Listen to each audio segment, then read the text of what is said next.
మనుష్యులు స్వార్థంతో ఒకటి ఆలోచిస్తే వాళ్ళు ఇలా జరుగుతుందని వేసుకున్నటువంటి ఆలోచన పరమేశ్వరుడి యొక్క ఆలోచనల ముందు నిలవడం ఆశ్చర్యకరంగా ఉంటాయి. రామాయణంలో కైకమ్మ భరతుడికి రాజ్యం ఇమ్మని వరాలు కోరి చిట్ట చివర భర్త పోయిన తర్వాత ఏడుస్తూ రాముడి దగ్గరికి వెళ్ళి మళ్ళీ రాజ్యం తీసుకొని ఏడిచినట్టే ఉంటుంది.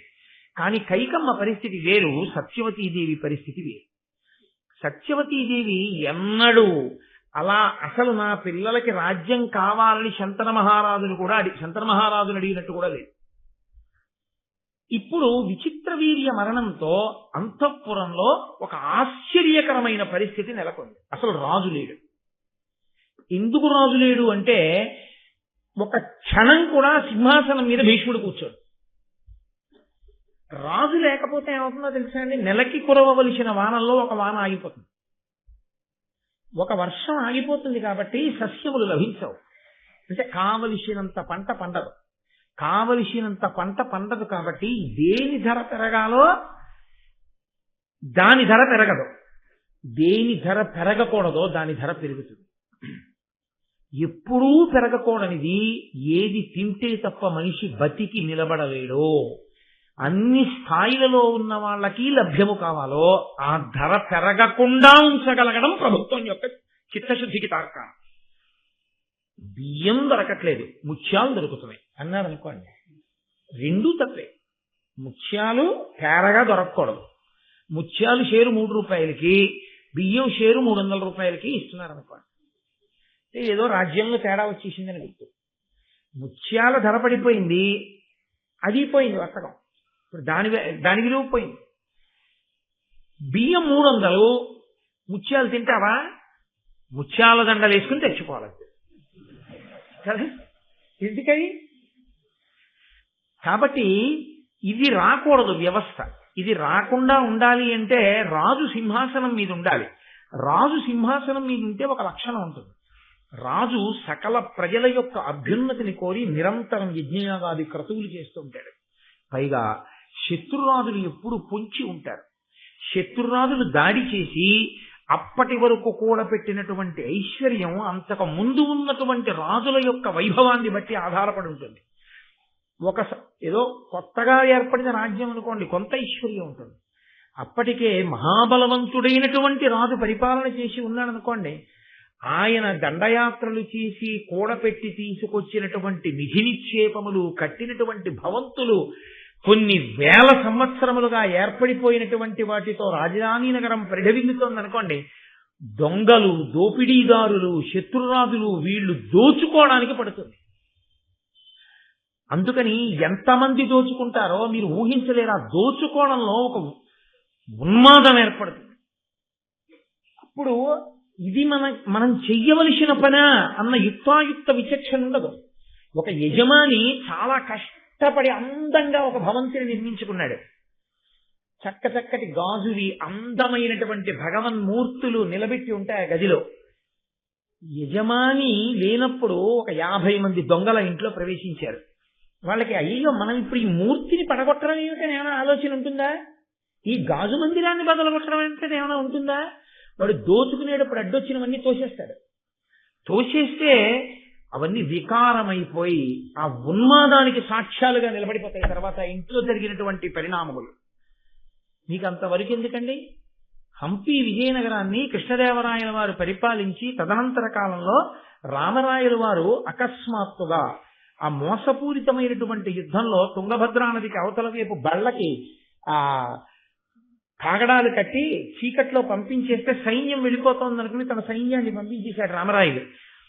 వాళ్ళు చీకట్లో తెప్పలు వేసుకుని నది దాటి ఈవల ఒడ్డుకు వచ్చి విజయనగర సామ్రాజ్యంలో రామరాయలు వారి ఏనుక్కి నల్లమందు పెట్టేశారు. అది ఉన్మాదం వచ్చి ఆ రాజును కూడా ఎక్కించుకోకుండా కింద పారేసింది, చంపేశారు రామరాయలు వారు. రామరాయలు చచ్చిపోయిన తర్వాత విజయనగర సామ్రాజ్యంలో విజయనగరం కోటని 6 నెలలు దోచుకున్నారు. 6 నెలలు రాత్రింపవళ్లు దోచుకున్నారు దాంట్లో ఉన్న ఐశ్వర్యాన్ని. అంటే అంత కన్ను ఉంటుంది, అంత ఐశ్వర్యం ఉన్నటువంటి సింహాసనాల మీద, అటువంటి అంతఃపురాల మీద. కాబట్టి మీరు దాన్ని ఒక కాకతాళీయంగా ఏదో చాలా సామాన్యమైన విషయంగా మీరు భావన చేయకూడదు. ఇప్పుడు ఈ ఉద్విగ్నత ఎక్కడి వరకు ఎడుతుందంటే రాజ్యం అంతటా విస్తరిస్తుంది. సింహాసనం ఖాళీ అయిపోయింది. చిత్రాంగదుడు చచ్చిపోయాడు, విచిత్ర వీర్యుడు చచ్చిపోయాడు. భీష్ముడు ఉన్నాడు, మహానుభావుడు, కూర్చోడు సింహాసనం మీద. రాజు లేడు. ఇప్పుడు తీర్పు చెప్పేవాడు లేడు. రాజు లేకపోతే, ప్రభువు లేకపోతే ఎవరికి తోచినటువంటి నీతి వాళ్ళు పాటించడం మొదలు పెడతారు. ధర్మము క్షీణించిపోతుంది లోకంలో. మళ్ళీ దీన్ని దారిలోకి తేవాలంటే సామాన్యమైన విషయం కాదు. ఎప్పటికీ వంశాంకురం పుట్టాలంటే పుడతాడు. వాడు ఎప్పుడు తిరిగి పెద్దవాడు అవుతాడు, ఎప్పుడు వాడు సింహాసనం మీద కూర్చుంటాడు. ఇప్పటికిద్దరు చిత్రాంగదుడు విచిత్ర వీర్యుడికి సంతానం కలగలేదు. ఏ గ్రహణం పట్టిందో ఆ సింహాసనం మీద ఓ ప్రభువు కూర్చుంటాడా అసలు?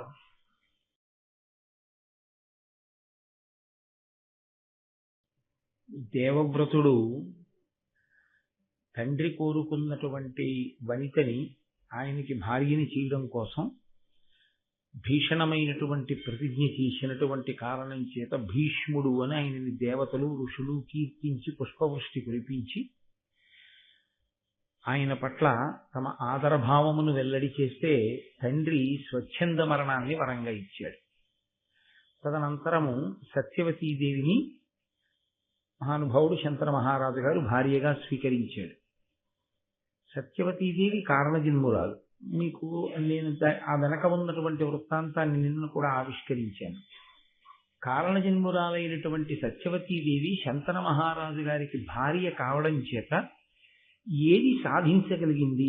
ఆవిడ కొత్తగా చంద్రవంశానికి, ఆ భరత వంశానికి, పూర్వవంశానికి ఆవిడ చేసినటువంటి మహత్తరమైనటువంటి విశేషమేమి అన్న కోణంలో సత్యవతీదేవి యొక్క గాథని కూడా ఇవాళ పరిశీలనం చేసేటటువంటి అవసరం ఉంటుంది. ఆవిడ్ని భార్యగా స్వీకరించినటువంటి శంతన మహారాజు గారికి మళ్ళీ ఇద్దరు కుమారులు కలిగారు. చిత్రాంగదుడు, విచిత్ర వీర్యుడు అని వాళ్ళిద్దరికీ పేర్లు. దీర్ఘాయుష్మంతుడై ఈ ఇద్దరు పిల్లలు పుట్టిన తర్వాత చాలా కాలం బ్రతకలేదు శంతన మహారాజు గారు. ఆయన శరీరాన్ని విడిచిపెట్టేశాడు. విడిచిపెట్టేసిన కారణం చేత ఈ పిల్లలిద్దరూ ఇంకా చిన్నవాళ్లుగా ఉన్నారు. వాళ్ళు యువకులు కూడా కాలేదు.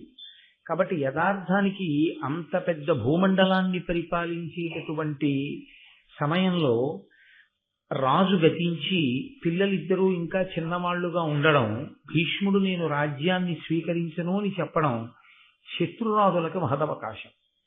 నేను సింహాసనాన్ని స్వీకరించను అన్న ప్రతిజ్ఞతో పాటుగా భీష్ముడు ఒక ప్రతిజ్ఞ చేశాడు. ఈ సింహాసనం మీద సత్యవతీదేవి యొక్క కుమారులే కూర్చుంటారు తప్ప నేను కూర్చోను. కూర్చున్నటువంటి సత్యవతీదేవి యొక్క కుమారులను మేము అనువర్తించి ఈ సింహాసనం మీద ఆయన వంశంలో ఆయన యొక్క సంతతి వారు కూర్చుని ఉండేటట్టుగా నిరంతరము జాగ్రత్త తీసుకుంటాను, రాజ్య పరిరక్షణ భారాన్ని స్వీకరిస్తాను అన్నాడు. ఇందులో మీరు కొంచెం జాగ్రత్తగా పరిశీలనం చేస్తే దాశరాజు కోరాడు తప్ప సత్యవతీదేవి నోరు విప్పి కోరినట్టుగా, భీష్ముని పట్ల ఆవిడికి ఎప్పుడైనా వైముఖ్యం ఉన్నట్లుగా, ఆవిడ సవతి కొడుకు అన్న భావనతో భీష్ముణ్ణి ఎక్కడైనా అగౌరవపరిచినట్టుగా భారతంలో ఎక్కడా సాక్ష్యం లేదు. కోరినవాడు దశరాజు గారు, ఆమెని వివాహం చేసుకుందాం అనుకున్నవాడు శంతన మహారాజు గారు. ఆమె ప్రమేయం ఏమీ లేదు. ఆమె శంతన మహారాజుకే భార్య అవుతుంది అని చెప్పినవాడు ఉపరిచర వసువు. ఆమె ఎప్పుడూ భీష్ముడికి రాజ్యం ఇవ్వద్దని కానీ, భీష్ముడి కడుపున పుట్టేటటువంటి బిడ్డలకి రాజ్యం రాకూడదని కానీ అసలు కోరవలసినటువంటి అవసరం ఉన్న సత్యవతీదేవి అటువంటి పెడబుద్ధితో కూడినటువంటి కోరిక కోరినట్టు మహాభారతంలో లేదు. లేదా తండ్రి అయిన దాశరాజు అటువంటి కోరిక కోరితే, నాన్నగారు మీరు నా అభ్యున్నతిని కోరి చాలా మంచి కోరికలు కోరారు అని ఆవిడ అన్నట్లుగానూ లేదు. అంటే ఆవిడికి వివాహం అయిన తరువాత కూడా పోని భీష్ముని పట్ల ఈయన ఇంతటి బలవంతుడు, నా కొడుకులు చేతకాని వాళ్ళు అన్న విషయం స్పష్టం అయిపోతే ఏమైనా భేదభావం అంకురించిందా? కించిత్ అసూయ ఉంటుంది కదండి. ఏమదృష్టమో శంతనుడి యొక్క మొదటి భార్య గంగమ్మకు పుట్టిన పిల్లాడేమో ఇంతటి తేజవంతుడు, నాకు పుట్టిన పిల్లలేమో ఇంత చేతకాని వాళ్ళు అన్న భావన ఎక్కడో గోచరించాలి. కానీ సత్యవతీదేవి అలా అనుకున్నట్లుగా కూడా లేదు. కాబట్టి ఒక సంక్లిష్టమైనటువంటి పరిస్థితి చంద్రవంశంలో ఏర్పడుతున్నటువంటి సమయంలో అత్యంత ప్రమాదకరమైనటువంటి పరిస్థితి ఏర్పడబోతున్న సమయంలో సింహాసనం శూన్యమైపోయేటటువంటి రోజు దగ్గరకు వచ్చేస్తోంది.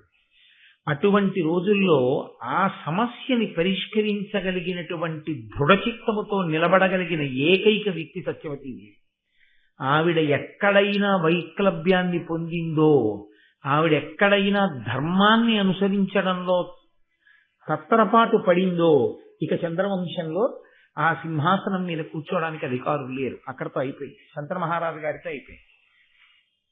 అటువంటి స్థితిని చాలా జాగ్రత్తగా ఎదుర్కోగలిగినటువంటి పరిణతి ఒక స్త్రీకి ఉండడం అంటే సామాన్యమైన విషయం కాదు. పోని అంతకు ముందు ఆవిడ పెరిగినటువంటి వాతావరణం చాలా గొప్ప అంతఃపురంలో పెరిగింది. ఈ రాచరికాలు, ఇటువంటి సింహాసనాలు, వారసత్వాలు, పిల్లలు, ధర్మము ఇవన్నీ తెలుసు అని అనుకుందామా? ఆవిడ కేవలం యమునా నదిలో తండ్రి గారి ఆజ్ఞ మేరకు వచ్చేటటువంటి యాత్రికులను ఆవలి ఒడ్డు నుంచి ఈవలి ఒడ్డుకు పడవ మీద దింపుతుంటుంది. అదొక్కటే ఆవిడ చేసిన పని. శంతన మహారాజు గారి వివాహం చేసుకునేంత వరకు అదొక్కటే. పోనీ పెరిగిన వాతావరణం అందామా? ఆవిడ పెరిగింది దాశరాజు దగ్గర. ఇంత గొప్ప సింహాసనానికి అధిపతి అయినటువంటి శంతన మహారాజు గారికి అకస్మాత్తుగా భార్య అయిపోయింది. ఆవిడ భార్య అవ్వడం కాదు, అంతటి మహాబలవంతుడు ధర్మాత్ముడైనటువంటి భీష్మాచార్యునకు తల్లి అయిపోయింది. అంతకుముందు సమస్త లోకములకు గురువైనటువంటి వ్యాస భగవానుడికి తల్లి అయిపోయింది.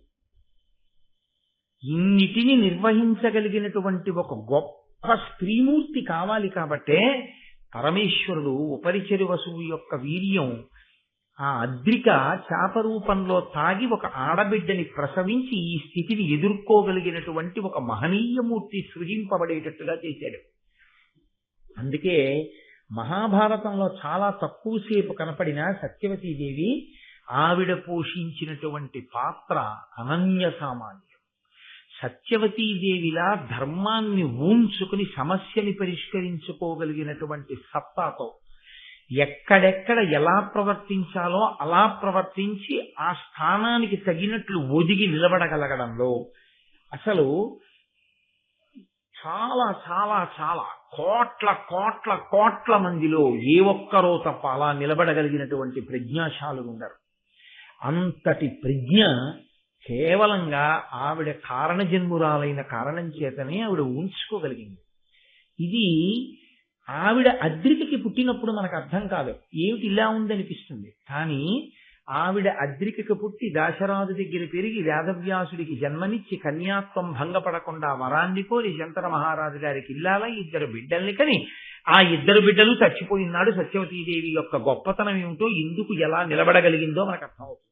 అందుకు సృజించాడు రా ఇలాంటి వ్యక్తిని పరమేశ్వరుడు, లేకపోతే ఆ సింహాసనానికి ఎంత ఇబ్బంది వచ్చేదో అని మనకు అనిపిస్తుంది.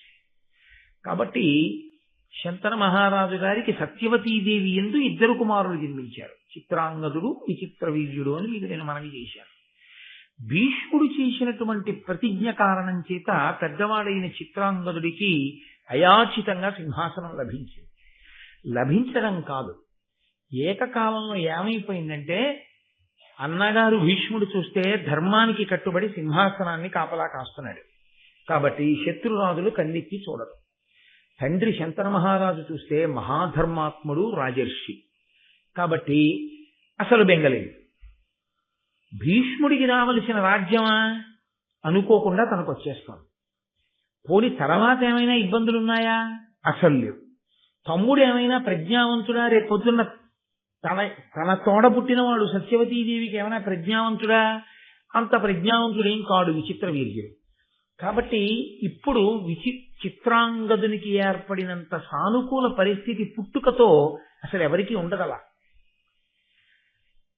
A luckiest person born under a lucky star to a golden stomach and with a silver spoon in his mouth అంటూ ఇంగ్లీష్ లో ఒక ప్రొవర్బ్ చెప్తుంటారే, అలా అంత అదృష్టంతో పుట్టాడే. అటువంటి చిత్రాంగదుడు ఇన్ని అవకాశాలను ఈశ్వరుడిస్తే అహంకారంతో కాల రాసుకున్నాడు. ఇవన్నిటినీ దేనికి స్వీకరించగలిగాడంటే, నా అంత గొప్పవాడు ఎక్కడుంటాడు, నా అంత అదృష్టవంతుడు ఎక్కడుంటాడు, నా అంత తెలివైన వాడు ఎక్కడుంటాడు, భావిరాసు. ఈ ఒక్క అహంకారం అతన్ని ఏం చేసిందంటే దేవతల్ని, ఋషుల్ని, గంధర్వుల్ని ఎవరినీ లెక్క పెట్టకుండా చేసింది. ఎక్కడ అహంకారం పెరిగిందో, ఎక్కడ దేవతలు బాధపడ్డారో, ఎక్కడ ఋషులు బాధపడ్డారో, అక్కడ మనం ఎంత గొప్ప వాళ్ళమని మనం అనుకుంటున్నామో అక్కడ అనుకోని రీతిలో పరమేశ్వరుడు ఒక గొప్ప అవకాశాన్ని సృజించి దాని చేత ఆ వ్యక్తి మడిసిపోయేటట్టు చేస్తాడు. నరసింహావతారం రాలా నీ కోరికలు కోరుకుంటే హిరణ్యకశిపుడు. కాబట్టి ఇప్పుడు చిత్రాంగదుడు అని పేరున్నటువంటి వేరొక గంధర్వుడు ఒక ఆయన ఉన్నాడు. ఒకసారి ఆయనకి ఈయనకి పెద్ద యుద్ధం ప్రారంభమైంది. దేనికి ప్రారంభమైందంటే, ఇందులో మళ్ళీ ఇదో విచిత్రమైనటువంటి లక్షణం ఒకటి ఉంటుంటుంది. ఈ పేరు నీకన్నా ఉండాలి, ఈ పేరు నాకన్నా ఉండాలంటుంటారు. ఎందుకంటే అదొక గొప్పతనం. ఈ పేరు నాకు ఒక్కడికే ఉండాలి, భూమండలం మీద నీకు ఉండకూడదు అంటుంటారు. అది నన్నయ్య గారు చెప్పారా అన్నది అవసరం లేదు. అటువంటి అహంకారం ఉన్నటువంటి వాడికి మనసులో ఉంటుంది. మీరు పురాణాలను పరిశీలనం చేసినప్పుడు ఇలాంటివి చాలా కనపడతాయి మీకు లోకంలో. కాబట్టి ఇప్పుడు ఈయన ఆ చిత్రాంగదుడు గంధర్వుడి మీదకి యుద్ధానికి వెళ్ళాడు. ఆయన అన్నాడు, మనం యుద్ధం చేయడానికి నీకు సైన్యం నాకు సైన్యం ఎందుకు, మన ఇద్దరం ద్వంద్వ యుద్ధం చేద్దాం. కాబట్టి ఇతరులు జోక్యం చేసుకోకూడదు. ఇప్పుడు ఏమైంది, అవతల భీష్ముడు ఆదుకోవడానికి రావడానికి లేకుండా పోయింది. శంతన మహారాజు గారా వాళ్ళిద్దరూ యువకులు కాకముందే శరీరం వదిలేశారు. పెద్ద కొడుకు అయినందుకు భీష్ముడు చేసింది ఏమిటంటే ధర్మం తప్పకుండా అంత్యేష్టి సంస్కారం చేసి తండ్రి ఉన్నత లోకాలు పొందడానికి కొడుకు చెయ్యవలసినటువంటి విధులనన్నింటినీ పరమశాస్త్రీయంగా నిర్వహించాడు. ఇప్పుడు ఈ చిత్రాంగదుడు ఆ చిత్రాంగదుడితో యుద్ధం ప్రారంభం చేశాడు. నరగంధర్వాధిపులియ్యురువురు చిత్రాంగదులు సహింపక అని నొండొరు తాకి వీక పొడిచిరి హిరణ్వతీ తీరమున అహీన బలాఢ్యుల్. వాళ్ళేమి తక్కువ బలవంతులు ఏం కాదు, మహాబలవంతులైనటువంటి ఆ గంధర్వుడైనటువంటి చిత్రాంగదుడు, శంతన మహారాజు గారి కొడుకు అయినటువంటి చిత్రాంగదుడు ఇద్దరూ కలిసి హిరణ్వతీ నదీ తీరంలో ద్వంద్వ యుద్ధం ప్రారంభం చేశారు. గంధర్వుడు మోసపూరితమైనటువంటి యుద్ధంలో వెంటాడి వేటాడి శంతనుని కుమారుడైనటువంటి చిత్రాంగదుడిని చంపేశాడు. దాంతో అసలు పెళ్లి అవ్వలేదు, భార్య లేదు, పిల్లలు లేరు. పట్టాభిషేకం చేశాడు భీష్ముడి చిత్రాంగదుడికి సింహాసనం మీద కూర్చోమని. తన అహంకారంతో అందరినీ లక్ష్య పెట్టకుండా తిరిగినటువంటి ప్రవర్తన చేత శత్రువుని కొని తెచ్చుకుని గంధర్వుడితో ద్వంద్వయుద్ధం చేసి చిత్రాంగదుడు మరణించాడు. కాబట్టి ఇప్పుడు విచిత్ర వీర్యుణ్ణి తీసుకెళ్లి సింహాసనం మీద కూర్చోబెట్టారు. అంటే మీరు ఒక విషయాన్ని గమనించాలి. ఒక్కొక్కసారి మనిషి చాలా చిన్నతనంలో చిన్న వయస్సులో గొప్ప అనుభవాన్ని పొందేస్తాడు. ఎవ్వరికీ లేనంత పరిణితి వచ్చేస్తుంది. ఎందుకు వచ్చేస్తుందో తెలుసా అండి? అతను ఉన్నటువంటి స్థానం, ఆ స్థానం చేత ఆ పరిణితి వచ్చేస్తుందంటే. చాలా మర్యాద కలిగినటువంటి కుటుంబం, ఎంతో చక్కటి కుటుంబం, సంతోషంగా కాలం గడిచిపోతోంది. కింద ముగ్గురు చెల్లెళ్ళు, పైన ఒక్క అన్నగారిగా పుట్టాడు. తల్లి తండ్రి ఎంతో ప్రేమతో ఉన్నారు. తండ్రి గారు మహాగౌరవనీయుడు, ఎంతో కీర్తి ప్రతిష్టలు ఉన్నవాడు. అకస్మాత్తుగా తండ్రికి ఏ వడగాడ్పో కొద్ది చచ్చిపోయారు. ఇప్పుడు ఈ పిల్లవాడికి చాలా చిన్నతనం నుంచే పెద్దరికం వచ్చేస్తుంది. ఎందుకో తెలుసా అండి? ఆ చెల్లెళ్ళకి ఎవరికి పెళ్లి సంబంధానికి వెళ్ళనివ్వండి, రేపు ఎవరు చూస్తారు ఈ అమ్మాయిని అడుగుతారు. నేను చూస్తానని వాడికి చెప్పడం అలవాటైపోతుంది.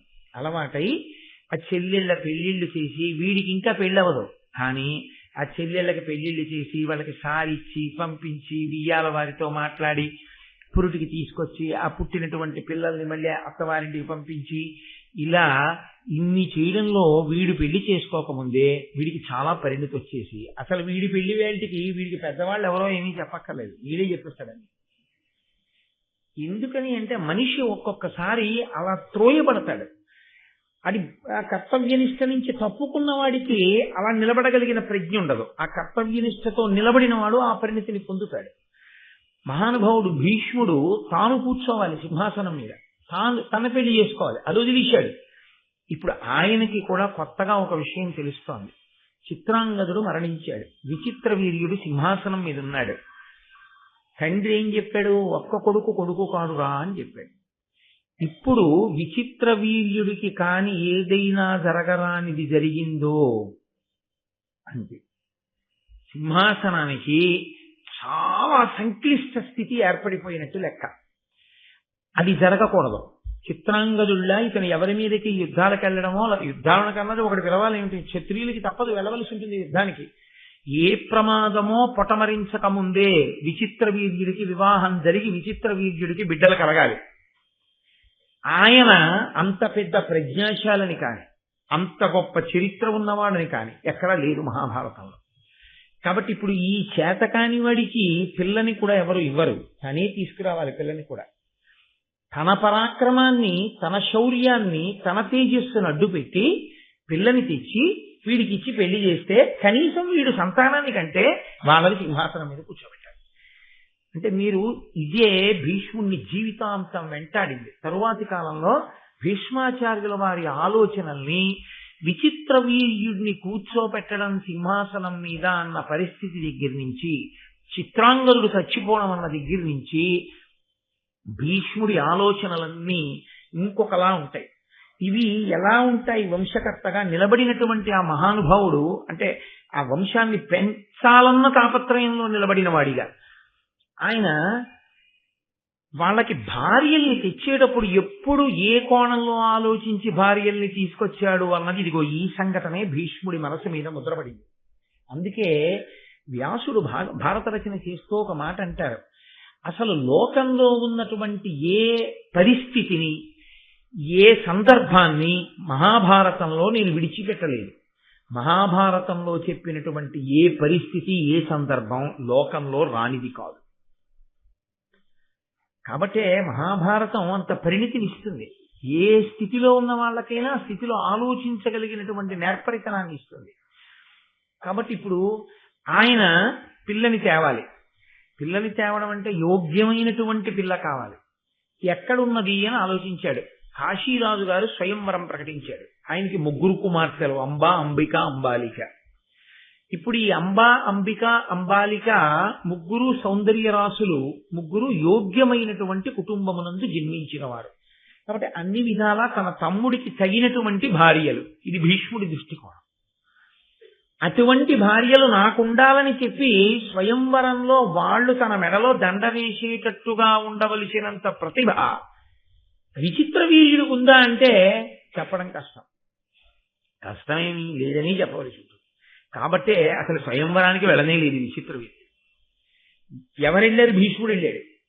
ఎందుకు భీష్ముడికి స్వయంవరం? ఆయన పెళ్లి చేసుకోడుగా, నిత్య బ్రహ్మచారిగా. మరి ఆయనకి ఎందుకు స్వయంవరం అంటే తాను ఇల్లి పిల్లని గెలిచి తెస్తే తమ్ముడికి ఇచ్చి పెళ్లి చేస్తాడు. మళ్ళీ ఇక్కడ ఒక పెద్ద ధర్మ సంక్లిష్టం. అలా చెప్పకుండా పట్టుకొస్తే స్వయంవరంలో వాళ్ళ పరాక్రమంతో తీసుకురావచ్చు క్షత్రియులు రాక్షస వివాహం అని. ఎవరెత్తికెళ్లారో వాడు చేసుకోవాలి. కాబట్టి ఇప్పుడు భీష్ముడు చేసుకోవాల్సి ఉంటుంది. కాబట్టి భీష్ముడు మహాధార్మికుడు. ఆయన స్వయంవర మంటపానికి వెళ్ళాడు. వెళ్ళి అక్కడ ఆ కాశీరాజుని చూసి, దేశంలో ఉన్న రాజులందరూ వచ్చారు, యోగ్యులైనటువంటి స్త్రీలు కాబట్టి వారు మనకి దండ వేస్తే మనకి భార్యాస్థానంలో ఉంటే వంశం పరిఢవిల్లుతుందని. ఇంతమంది రాజులు సమావేశంలో ఉండగా ఆ 3 కన్యల్ని సభామంటపంలోకి వెళ్ళి తన రథం ఎక్కించుకున్నాడు.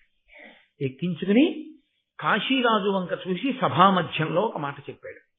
నేను సుక్షత్రియుడను, శంతర మహారాజు గారి యొక్క కొడుకుని. నేను ఈ 3 పిల్లల్ని కూడా అపహరించి తీసుకెడుతున్నాను. ధైర్యం ఉండి నాతో పోరాటం చేసి నిలబడగలిగిన వాళ్ళుంటే నాతో యుద్ధం చేసి పిల్లల్ని దక్కించుకోవచ్చు. క్షత్రియులకి అధికారం ఉంది కాబట్టి పిల్లల్ని నేను రాక్షస వివాహము కొరకు తీసుకెళ్తున్నాను. కానీ ఈ పిల్లల్ని నేను చేసుకోను. నేను మిమ్మల్ని అందరినీ ఓడించినా వీళ్ళని నా తమ్ముడి కొరకు తీసుకెళ్తున్నాను. నా తమ్ముడికి ఇచ్చి వివాహం చేస్తాను అని ప్రకటన చేశాడు సభలో. ఈ ప్రకటన చెయ్యగానే నా ఎనుదునకు వివాహము చేయగా కన్యాత్రయంబు చేకొని బలిమింపోయదా అడ్డంబగువా రాయుత భుజిశక్తి అడ్డమగు ఆజిమొనన్. యుద్ధంలో ఎవరైనా నన్ను ఎదుర్కొనగలిగిన వాళ్ళుంటే రండి, మిమ్మల్ని ఓడించి తీసుకెడతాను. తీసుకెళ్లేది నా ఎనుజునకు వివాహము చేయగా, నా తమ్ముడికి ఇచ్చి పెళ్లి చేస్తాను. మొత్తం రాజులందరూ ఇదేమిటిది, తన తమ్ముడి కోసం పట్టుకెళ్ళిపోతుంటే మనం ఇంత చేతకాని వాళ్ళగా నించోడమా, రండి అన్నారు. ఇప్పుడు ఒకే ఒక కారణానికి రాజులందరూ ఒక ఎత్తు అయ్యారు, భీష్ముడొక్కడు ఒక ఎత్తు అయ్యాడు. ఇందులో మీరు ఒక విషయాన్ని జాగ్రత్తగా గమనించండి. విచిత్ర వీర్యుణ్ణి కూడా తీసుకునే వెళ్ళొచ్చు సభకి. భీష్ముడి ఆలోచన ఏమిటో తెలుసండి. ఆయన ఎంత ధర్మపరాయణుడంటే, యుద్ధంలో ఒకవేళ భీష్ముడు నిహతుడైపోయాడు అనుకోండి, ఒకవేళ భీష్ముడు పడిపోయాడు, ఆ పిల్లని అక్కడ ఉన్న వాళ్ళు ఎవరో చేసుకుంటారు. అది సంభవం కాదు, ఒక్కనాటికి జరగదు. ఎందుకు జరగదు అంటే తాను మరణించాలనుకుంటేనే మరణిస్తాడు భీష్ముడు. తండ్రి గారు వరం ఇచ్చాడుగా. విచిత్ర వీర్యుణ్ణి తీసుకెళ్ళాడు అనుకోండి, ఆ జరగరానిది ఏదో విచిత్ర వీరుడికి జరిగితే అప్పుడు ఆ పిల్లల్ని తీసుకొచ్చి ఏమిటి ప్రయోజనం? సింహాసనం తన చేత్తో తానే ఖాళీ చేశాడు. అందుకని విచిత్ర వీర్యుణ్ణి అంతఃపురంలో ఉంచి తాను వెళ్ళాడు స్వయంవరానికి. అంటే ఆయన ఎంత ఏ మాట అన్నాడో ఆ మాటకి ఎంత ప్రేమాస్పదుడై కట్టుబడ్డాడో చూడండి. ఒక అన్నగారు తండ్రి లేనటువంటి స్థితిలో తండ్రిగా నిలబడాలంటుంది ధర్మశాస్త్రం. నిజంగా తండ్రిలాగే నిలబడ్డాడు భీష్ముడు. ఆయనకి ఒకటి పెళ్ళయిందా, కానీ ఎంత పరిణతో చూడండి, ఎంత విశాల హృదయమో చూడండి మహానుభావుడిది. ఆ ముగ్గురు పిల్లల్ని తీసుకుని వస్తున్నాడు. మిగిలిన రాజులందరూ ఆయన మీదకి యుద్ధానికి వచ్చారు. వారలనందర రౌద్రాకారుండై కసి మసంగి గాంగేయుడు దుర్వార పటు బాణ నిహతిని వీరాహవరంగమునకు విముఖల చేశన్. భీష్ముడొక్కడే మిగిలినటువంటి రాజులందరినీ కూడా, ఇన్ని వేల మంది రాజుల్ని భీష్ముడొక్కడే ఓడించి తెగటార్చి ఆయన ఆ ముగ్గురు కన్యల్ని తీసుకుని వెళ్ళిపోతున్నాడు. వెళ్ళిపోతుంటే సాల్వుడు ఆయన మీదకి యుద్ధానికి వచ్చాడు. ఈ రాజులందరూ ఓడిపోయిన తరువాత సాల్వుడు వచ్చాడు. ఈ వసుధాభినాథుల జయించిన ఎట్టిది కాదు, చక్కనై పోవక నిల్వు నా గెదిరి పోర మదీయ ధనుర్విముక్త నానావిధ మార్గణోగ్ర గహనంబునన్న దిగ్భ్రమనంద కిమ్మియింపోవగవోలు నీకనుచు పురుకులోత్తమ తాకెవీకతోన్. ఆ సాల్వుడు వచ్చి అన్నాడు, వీళ్ళందరితో యుద్ధం చేయడం కాదు, ఈ వసుధాభినాథుల జయించిన ఎట్టిది కాదు, చక్కనై పోవక నిల్వు. వీళ్ళని గెలిచి వెళ్ళడం కాదు, యుద్ధం చేస్తే నాతో చెయ్యి, నిన్ను మట్టు పెడతాను. ఏమనుకున్నావో, నేను వేసేటటువంటి బాణ పరంపరకి దిగ్భ్రాంతి చెందుతా ఉన్నాడు. దిగ్భ్రాంతి అని అదొక చిత్రమైన మాట, వేదాంతంలో కూడా ఎక్కువగా వాడతారు. దిగ్భ్రాంతి అంటే ఏ దిక్కు ఏదో తెలియకుండా పోవడం, ఆ స్థితిని పొందుతావు అని యుద్ధానికి వచ్చాడు. సాల్వుణ్ణి తక్కువ చేసి అంచనా వేయడానికి ఏం లేదు, సామాన్యుడేం కాడు సాల్వుడు. ధృతిమయీ శతసంఖ్యయు దశశత సంఖ్యయు శతసహస్ర సంఖ్యయును శతాయుత సంఖ్యయుగా దేవవ్రతు మీదను సాల్వుడేశ వాడిశరంబుల్. ఆయన 1000, 100,000, 1,00,000 ఇన్ని బాణములను ఏకకాలంలో తన ధనస్సుకి సంధించి భీష్ముడి మీదకి విడిచిపెట్టాడు. ఇన్ని బాణములు తన మీద పడకముందు గాలిలోనే తుత్తునియలు చేసి ఒక్క బాణంతో ఆ సాల్వుని యొక్క రథాన్ని, సారథిని, గుర్రాల్ని పడగొట్టాడు భీష్మాచార్యుల వారు. నన్నయ్య గారు ఇక్కడ ఒక చిత్రమైనటువంటి మాట ఒకటేశారు. ఈ మాట మిగిలిన రాజులకి లేదు, సాల్వుడికి మాత్రమే వేశారు. ఈ మాటని ఆధారం చేసుకునే భావి కథ నడిచింది. ధృతిమయి ఆ రథమును రజ్యంబులు సారథియును వృధయైన భగ్నరథుడై భాగీరథి కొడుకు చేత విమనోరథుడై సాల్వుండు నిజపురంబున కరికెన్. రథం విరిగిపోయింది, గుర్రములు చనిపోయాయి, సారథి చనిపోయాడు భీష్ముడేసిన ఒక్క బాణానికి. ఇవి పైన కనపడుతున్నాయి, భీష్ముడు వీసిన ఒక బాణానికి ఇవన్నీ పడిపోయాయి. అంటే సాల్వుడు ఓడిపోయాడు. పైకి కనపడని రథం ఒకటి విరిగిపోయింది అన్నారు నాన్నయ్య గారు. ఏ రథం విరిగిపోయింది? మనోరథం విరిగిపోయింది అన్నారు. ఏమి మిగిలిన రాజులందరూ కూడా ఓడిపోయారుగా, వాళ్ళ మనోరథం విరిగిపోలేదుగా. మరి ఈయన మనోరథం విరిగిపోవడం ఏమిటి? అంటే ఈ ముగ్గురిలో ఎవరో ఒక ఆవిడ ఈయనకి భార్యనవుతానని అంగీకరించింది పూర్వమే. ఈయన కూడా ఆమెని భార్యగా స్వీకరించడానికి అంగీకరించి ఉన్నాడు. కాబట్టి ఈయన మనోరథం విరిగిపోయింది. అంటే ఇప్పుడు ఈ సాల్వుడితో భీష్ముడు చేసిన యుద్ధం ఎదర భారత కథని చాలా పెద్ద మలుపే తిప్పబోతోంది. అది సామాన్యమైన మలుపు కాదు. ఇక్కడ విరిగింది సాల్వుడి మనోరథమైన నిజానికి ఇదే భీష్ముని యొక్క మరణానికి కూడా కారణమైంది ఈ యుద్ధమే. ఇది మహానుభావుడు చేసింది తన వంశాన్ని నిలబెట్టుకోవడానికి. కానీ ఇక్కడ సాల్వుడితో చేసిన యుద్ధం ఏదుందో ఈ యుద్ధమే చిట్ట చివర భీష్మాచార్యుల వారు శరీరాన్ని విడిచిపెట్టడానికి కారణమైంది. అది ఇంకా చాలా దూరం. భీష్మాచార్యుల వారు మహానుభావులు ఎన్ని పర్వాల్లోనో కనిపిస్తారు మనకి. కాబట్టి ఈ సాల్వుడు ఓడిపోయి భీష్ముడిని ఎదిరించలేక వెళ్ళిపోయాడు. భీష్ముడు ఆ ముగ్గురు కన్యల్ని తీసుకుని తన యొక్క అంతఃపురానికి వెళ్ళిపోయి తల్లికి అప్పచెప్పాడు. అమ్మా, ముగ్గురు కన్యల్ని తీసుకొచ్చాను, ఈ ముగ్గురిని ఇచ్చి విచిత్ర వీర్యుడికి వివాహం చేద్దాం. తల్లి సత్యవతీదేవి యొక్క శీల వైభవం అది మహాభారతంలో. ఆమె పరమ సంతోషంగా ముగ్గురికి స్వాగతం చెప్పి లోపలికి తీసుకెళ్లి కూర్చోబెట్టింది. ఇంతసేపు బానే ఉంది అంబ ఆ ముగ్గురిలో. సత్యవతీదేవిని చూడగానే భోరుని ఏడ్చి, అంటే తన కష్టాన్ని చెప్పుకోవచ్చు అన్నటువంటి ఒక ఆడది దొరికింది చూడగానే సత్యవతి ఎంత. అంటే అసలు ఆవిడ ముఖము ఇతరుల కష్టం చెప్పుకోవచ్చు అనిపించేటట్టుగా ఉంటుందన్నమాట. అంత ప్రసన్న హృదయ, అంత మంచి సత్యవతీదేవి. అందుకే ఆవిడ్ని చూడగానే అంబంది, పరగనన్ను సాల్వపతి వరించిన తండ్రి చేత పూర్వదత్తనైతి అమ్మహీషులకు నయంబున ఎయ్యది ధర్మ విరిగిదాని తలపు విపుడు. ఇత పూర్వం నన్ను సాల్వుడు వివాహం చేసుకుంటాను అని అడిగాడు. నేను కూడా సాల్వుడిని ఇష్టపడ్డాను. సాల్వుడికి మా నాన్నగారు మాట ఇచ్చి ఉన్నారు, నీకు నా పెద్ద కూతురైన అంబనిచ్చి వివాహం చేస్తాను. కాబట్టి అది జరుగుతుంది అని మా నాన్నగారు స్వయంవరం ప్రకటించారు. నేను ఇక సాల్వుడి మెడలో దండ వేయడం, సాల్వుడు నన్ను వివాహం చేసుకోవడం. ఖచ్చితంగా ఇంకా కొద్ది నిమిషములు మిగిలి ఉందనగా అందరూ అవాక్క అయ్యేటట్టుగా తన కొరకు కాదు తన తమ్ముడి కొరకని ముగ్గురిని రథం ఎక్కించి భీష్ముడు తీసుకొచ్చాడు. అమ్మా, నేను సాల్వుడిని వివాహం చేసుకుందాం అనుకున్నాను, సాల్వుడు నన్ను చేసుకుందాం అనుకున్నాడు. మా నాన్నగారు ఒప్పుకున్నారు, ఎత్తుకొచ్చాడు భీష్ముడు. ఇప్పుడు నువ్వు నాకు అత్తగారివి కాబోతున్నావు, నీ కొడుక్కి నేను భార్య అనవాలి, ధర్మం ఏదనుకుంటున్నావో అది నువ్వు చెయ్యి అంటాడు. నువ్వు ఇది చెయ్యి అనలేదు, నన్ను సాల్వుడికి ఇచ్చి వివాహం చేయించు అనలేదు, నన్ను నీ కొడుక్కి ఎలా చేసుకుంటావు అనలేదు, నన్ను ఇక్కడికి పంపు అని అనలేదు. నేను ఇలా సాల్వుడికి మనసిచ్చాను, సాల్వుడు నన్ను వివాహం చేసుకుందాం అనుకున్నాడు, తండ్రి గారు అంగీకరించారు. ఇది పరిస్థితి. చెప్పగానే ఎంత గొప్ప హృదయంతో అర్థం చేసుకుందో చూడండి. సత్యవతీదేవి ఒక్క మాట అనలేదు.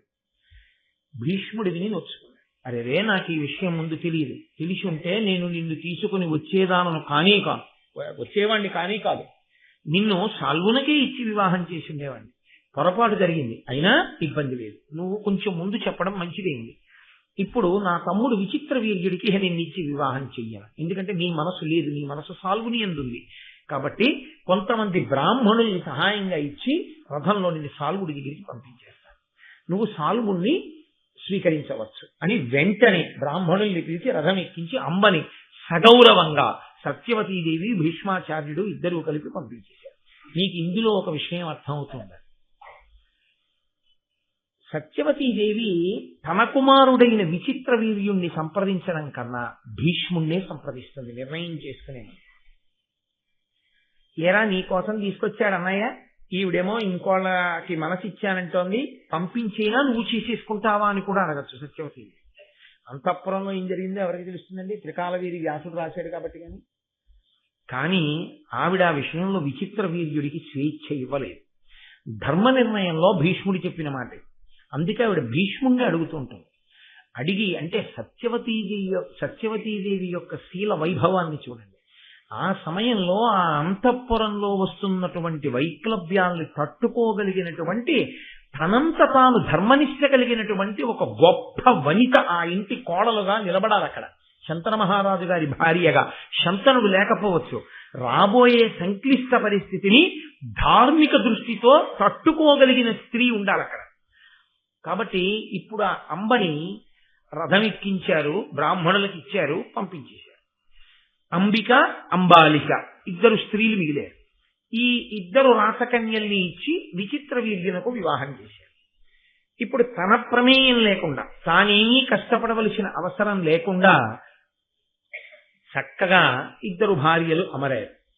ఆయన పేరే విచిత్ర వీర్యుడు. దేని వలన తన వంశము వృద్ధి పొందాలో, దేని వలన నలుగురు బిడ్డలు తనకి పుట్టాలో అటువంటిది పుట్టడానికి ఉపయోగపడకపోగా తాను చావడానికి పనికొచ్చింది. అందుకని విచిత్ర వీర్యుడయ్యాడేమో. ఆయన అపారమైనటువంటి భోగ లాలస కలిగినటువంటి వాడు. అది అగ్నిహోత్రంలో పోసిన నెయ్యి. ఆ కామాతురతకి ఇంకా ఒక అవధి లేదు. ఆ కారణం చేత నిరంతరముగా క్రీడించాడు అంబికా అంబాలికలతో ఆయన. దాని చేత ఆయన దేహము శుష్కించిపోయింది. శుష్కించి పటుత్వము తప్పి క్షయవ్యాధికి గురైపోయాడు. గురి అయి అంబిక అంబాలిక అప్పటికి 3 సంవత్సరాలైందండి. సత్సంతానమును పొందడం మీద దృష్టి కన్నా కామాతురతను అనుభవించటమునందు మాత్రమే దృష్టి.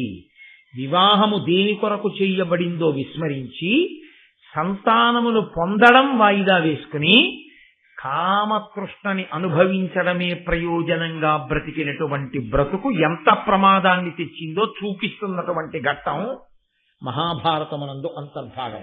ఇంతకన్నా నేను విడమర్చి చెప్పక్కర్లేదు. ఇవాళ సమాజంలో ఉన్నటువంటి అత్యంత హేయమైన పరిస్థితికి ఇది నిదర్శనం. కాబట్టి ఇప్పుడు ఈ విచిత్ర వీర్యుడు క్షయవ్యాధికి గురి అయి శరీరాన్ని విడిచిపెట్టాడు, చనిపోయాడు. ఇద్దరు భార్యలు ఉన్నారు, అంబిక అంబాలిక. కోరి తెచ్చాడు భీష్ముడు వంశాభివృద్ధి కొరకు. 3 సంవత్సరములు క్రీడించాడు. సంతానం మాత్రం లేదు ఇద్దరికి. సింహాసనం ఖాళీ అయింది, ఎవ్వరూ లేరు. ఉన్నది భీష్ముడు ఒక్కడే. భీష్ముడు ప్రతిజ్ఞ చేసి ఉన్నాడు. ఎవరి కొరకు ప్రతిజ్ఞ చేశాడో, ఏ సత్యవతీదేవి సంతానం కొరకు దాశరాజు ప్రతిజ్ఞ చేయించాడో ఆ సంతానం లేదు. ఇది మనుష్యులు స్వార్థంతో ఒకటి ఆలోచిస్తే, వాళ్ళు ఇలా జరుగుతుందని వేసుకున్నటువంటి ఆలోచన పరమేశ్వరుడి యొక్క ఆలోచనల ముందు నిలవడం. ఆశ్చర్యకరంగా ఉంటాయి. రామాయణంలో కైకమ్మ భరతుడికి రాజ్యం ఇమ్మని వరాలు కోరి చిట్ట చివర భర్త పోయిన తర్వాత ఏడుస్తూ రాముడి దగ్గరికి వెళ్ళి మళ్ళీ రాజ్యం తీసుకొని ఏడిచినట్టే ఉంటుంది. కానీ కైకమ్మ పరిస్థితి వేరు, సత్యవతీదేవి పరిస్థితి వేరు. సత్యవతీదేవి ఎన్నడూ అలా అసలు నా పిల్లలకి రాజ్యం కావాలని శంతన మహారాజును అడిగినట్టు కూడా లేదు. ఇప్పుడు విచిత్ర వీర్య మరణంతో అంతఃపురంలో ఒక ఆశ్చర్యకరమైన పరిస్థితి నెలకొంది. అసలు రాజు లేడు. ఎందుకు రాజు లేడు అంటే, ఒక క్షణం కూడా సింహాసనం మీద భీష్ముడు కూర్చోడు. రాజు లేకపోతే ఏమవుతుందో తెలుసా అండి? నెలకి కురవవలసిన వానల్లో ఒక వాన ఆగిపోతుంది, ఒక వర్షం ఆగిపోతుంది. కాబట్టి సస్యములు లభించవు. అంటే కావలసినంత పంట పండదు. కావలసినంత పంట పండదు కాబట్టి దేని ధర పెరగాలో దాని ధర పెరగదు, దేని ధర పెరగకూడదో దాని ధర పెరుగుతుంది. ఎప్పుడూ పెరగకూడనిది ఏది తింటే తప్ప మనిషి బతికి నిలబడలేడో, అన్ని స్థాయిలలో ఉన్న వాళ్ళకి లభ్యము కావాలో ఆ ధర పెరగకుండా ఉంచగలగడం ప్రభుత్వం యొక్క చిత్తశుద్ధికి తార్కాణం. బియ్యం దొరకట్లేదు, ముత్యాలు దొరుకుతున్నాయి అన్నారు అనుకోండి, రెండూ తప్పే. ముత్యాలు తేరగా దొరకకూడదు. ముత్యాలు షేరు 3 రూపాయలకి, బియ్యం షేరు 300 రూపాయలకి ఇస్తున్నారు అనుకోండి, ఏదో రాజ్యంలో తేడా వచ్చేసిందని గుర్తు. ముత్యాల ధర పడిపోయింది, అది పోయింది వర్తకం. ఇప్పుడు దాని విలువ పోయింది. బియ్యం 300, ముత్యాలు తింటావా? ముత్యాల దండలు వేసుకుని తెచ్చుకోవాలి కదా, ఎందుకని? కాబట్టి ఇది రాకూడదు వ్యవస్థ. ఇది రాకుండా ఉండాలి అంటే రాజు సింహాసనం మీద ఉండాలి. రాజు సింహాసనం మీద ఉంటే ఒక లక్షణం ఉంటుంది. రాజు సకల ప్రజల యొక్క అభ్యున్నతిని కోరి నిరంతరం యజ్ఞయాగాది క్రతువులు చేస్తూ ఉంటాడు. పైగా శత్రురాజులు ఎప్పుడు పొంచి ఉంటారు. శత్రురాజులు దాడి చేసి అప్పటి వరకు కూడబెట్టినటువంటి ఐశ్వర్యం అంతకు ముందు ఉన్నటువంటి రాజుల యొక్క వైభవాన్ని బట్టి ఆధారపడి ఉంటుంది. ఏదో కొత్తగా ఏర్పడిన రాజ్యం అనుకోండి, కొంత ఐశ్వర్యం ఉంటుంది. అప్పటికే మహాబలవంతుడైనటువంటి రాజు పరిపాలన చేసి ఉన్నాడు అనుకోండి, ఆయన దండయాత్రలు చేసి కూడపెట్టి తీసుకొచ్చినటువంటి నిధి నిక్షేపములు, కట్టినటువంటి భవంతులు, కొన్ని వేల సంవత్సరములుగా ఏర్పడిపోయినటువంటి వాటితో రాజధాని నగరం పరిఢవిల్లుతోందనుకోండి, దొంగలు, దోపిడీదారులు, శత్రురాజులు వీళ్ళు దోచుకోవడానికి పడుతుంది. అందుకని ఎంతమంది దోచుకుంటారో మీరు ఊహించలేరు. ఆ దోచుకోవడంలో ఒక ఉన్మాదం ఏర్పడుతుంది. అప్పుడు ఇది మనం చెయ్యవలసిన పనా అన్న యుక్తాయుక్త విచక్షణ ఉండదు. ఒక యజమాని చాలా కష్టపడి అందంగా ఒక భవంతిని నిర్మించుకున్నాడు. చక్కటి గాజువి అందమైనటువంటి భగవన్మూర్తులు నిలబెట్టి ఉంటాయి ఆ గదిలో. యజమాని లేనప్పుడు ఒక 50 మంది దొంగల ఇంట్లో ప్రవేశించారు. వాళ్ళకి అయ్యో మనం ఇప్పుడు ఈ మూర్తిని పడగొట్టడం ఏమిటని ఏమైనా ఆలోచన ఉంటుందా? ఈ గాజు మందిరాన్ని బదలగొట్టడం అంటే ఏమైనా ఉంటుందా? వాడు దోచుకునేటప్పుడు అడ్డొచ్చినవన్నీ తోసేస్తాడు. తోసేస్తే అవన్నీ వికారమైపోయి ఆ ఉన్మాదానికి సాక్ష్యాలుగా నిలబడిపోతాయి తర్వాత ఇంట్లో జరిగినటువంటి పరిణామములు. మీకు అంతవరకు ఎందుకండి? హంపి విజయనగరాన్ని కృష్ణదేవరాయల వారు పరిపాలించి తదనంతర కాలంలో రామరాయల వారు అకస్మాత్తుగా ఆ మోసపూరితమైనటువంటి యుద్ధంలో తుంగభద్రా నదికి అవతల వైపు బళ్ళకి ఆ కాగడాలు కట్టి చీకట్లో పంపించేస్తే సైన్యం వెళ్ళిపోతోంది అనుకుని తన సైన్యాన్ని పంపించేశాడు రామరాయలు. వాళ్ళు చీకట్లో తెప్పలు వేసుకుని నది దాటి ఈవల ఒడ్డుకు వచ్చి విజయనగర సామ్రాజ్యంలో రామరాయలు వారి ఏనుక్కి నల్లమందు పెట్టేశారు. అది ఉన్మాదం వచ్చి ఆ రాజును కూడా ఎక్కించుకోకుండా కింద పారేసింది, చంపేశారు రామరాయలు వారు. రామరాయలు చచ్చిపోయిన తర్వాత విజయనగర సామ్రాజ్యంలో విజయనగరం కోటని 6 నెలలు దోచుకున్నారు. 6 నెలలు రాత్రింపవళ్లు దోచుకున్నారు దాంట్లో ఉన్న ఐశ్వర్యాన్ని. అంటే అంత కన్ను ఉంటుంది, అంత ఐశ్వర్యం ఉన్నటువంటి సింహాసనాల మీద, అటువంటి అంతఃపురాల మీద. కాబట్టి మీరు దాన్ని ఒక కాకతాళీయంగా ఏదో చాలా సామాన్యమైన విషయంగా మీరు భావన చేయకూడదు. ఇప్పుడు ఈ ఉద్విగ్నత ఎక్కడి వరకు ఎడుతుందంటే రాజ్యం అంతటా విస్తరిస్తుంది. సింహాసనం ఖాళీ అయిపోయింది. చిత్రాంగదుడు చచ్చిపోయాడు, విచిత్ర వీర్యుడు చచ్చిపోయాడు. భీష్ముడు ఉన్నాడు, మహానుభావుడు కూర్చోడు సింహాసనం మీద. రాజు లేడు, ఇప్పుడు తీర్పు చెప్పేవాడు లేడు. రాజు లేకపోతే, ప్రభువు లేకపోతే ఎవరికి తోచినటువంటి నీతి వాళ్ళు పాటించడం మొదలు పెడతారు. ధర్మము క్షీణించిపోతుంది లోకంలో. మళ్ళీ దీన్ని దారిలోకి తేవాలంటే సామాన్యమైన విషయం కాదు. ఎప్పటికీ వంశాంకురం పుట్టాలంటే పుడతాడు వాడు, ఎప్పుడు తిరిగి పెద్దవాడు అవుతాడు, ఎప్పుడు వాడు సింహాసనం మీద కూర్చుంటాడు. ఇప్పటికిద్దరు చిత్రాంగదుడు విచిత్ర వీర్యుడికి సంతానం కలగలేదు. ఏ గ్రహణం పట్టిందో ఆ సింహాసనం మీద ఓ ప్రభువు కూర్చుంటాడా అసలు? ఇది కొమ్ములు తిరిగినటువంటి మహానుభావులైనటువంటి మగవాళ్లే డీలా పడిపోయేటటువంటి సందర్భం. అందున ఎన్నడూ అసలు అంతఃపుర స్త్రీగా, ఒక మహారాణిగా, శంతన మహారాజు భార్యగా బయటికి రావడం కూడా కలిగినటువంటి సత్యవతీదేవి ఈ హఠాత్ పరిణామానికి ఎంత ఖిన్నురాలైపోతుందో అసలు ఆవిడ ఆలోచించగలదా ఏమైనా? ఇంకా ఎవరూ రాలేదు, దోచుకోలేదంటే ఒక్కటే కారణం. ఆనాడు దాశరాజుకి ఇచ్చాడు భీష్ముడు మాట, నేను వీళ్ళకు పుట్టే బిడ్డలకి నేను ఈ సింహాసనం మీద కూర్చోపెట్టి కాపాడడమునందు నేను కృతకృత్యుడనవుతానన్నాడు. అందుకని రాజప్రతినిధిగా తాను రాజ్య రక్షణ చేస్తున్నాడు. భీష్ముడు నిలబడి ఉండగా ఎవరొస్తారు? ఇప్పుడు కొత్తగా ఓ ప్రయత్నం చేయడానికి మొన్ననేగా అంబాలిక స్వయంవరంలో రాజులందరూ కలిపి భీష్ముడి చేతిలో ఓడిపోయింది. భీష్ముడి యొక్క తేజస్సుకి భయపడి ఎవ్వరూ రాలేదు. కానీ ఎన్నాళ్ళరా? దానికి ఒక పరిమితి ఉంటుందిగా. ఎన్నాళ్ళు రాజప్రతినిధి పెట్టి పరిపాలిస్తారు? రాజేడి ఇంత సంక్లిష్టమైన పరిస్థితిని దిద్దవలసిన కర్తవ్యం ఎవరి మీద ఉంది ఇప్పుడు? భీష్ముడా సత్యవత? భీష్మునిదా అంటే భీష్మునిది కూడా ఉంది. కానీ భీష్ముడు అన్ని వేపులా తలుపులు మూసుకుపోయినవాడు. ఎందుకని అంటే తాను చేసిన శపథమే తనకు అడ్డు. తాను బిడ్డల్ని కనలేడు, తాను వివాహం చేసుకోలేడు, తాను రాజ్యం చెయ్యలేడు. తన తమ్ముళ్ల భార్యలైనటువంటి మరదళ్ళని ఇక ఇలా ధార్మికమైన మార్గం వేరొకటి ఉంది, వీరు సంతానమును పొందవచ్చేమో అన్న విషయాన్ని కూడా వాళ్ళతో చర్చించలేడు. అది చాలా అసహ్యకరమైన విషయం, తాను చర్చించేది కాదు. తన తల్లితో కూడా అటువంటి విషయాలు తాను ప్రస్తావిస్తే సవతి కొడుకు ఎటు తిరిగి ఎటుస్తుందో తెలియదు ఈ పరిస్థితిలో. కాబట్టి ఇంకా ఇప్పుడు ఆ సామ్రాజ్యానికి మిగిలిపోయిన ఆధారం ఏమిటో తెలుసా అండి? ఆశ్చర్యకరంగా చంద్రవంశంలో క్షేత్రం ఉంది, బీజం లేదు. అంతవరకే మీరు అర్థం చేసుకోవాలి, అంతకన్నా నేను వివరణ చేయక్కర్లేదు. ధర్మపత్నులు ఉన్నారు, భర్తలు లేరు. కాబట్టి ఎలా వంశాంకురాలు రావడం?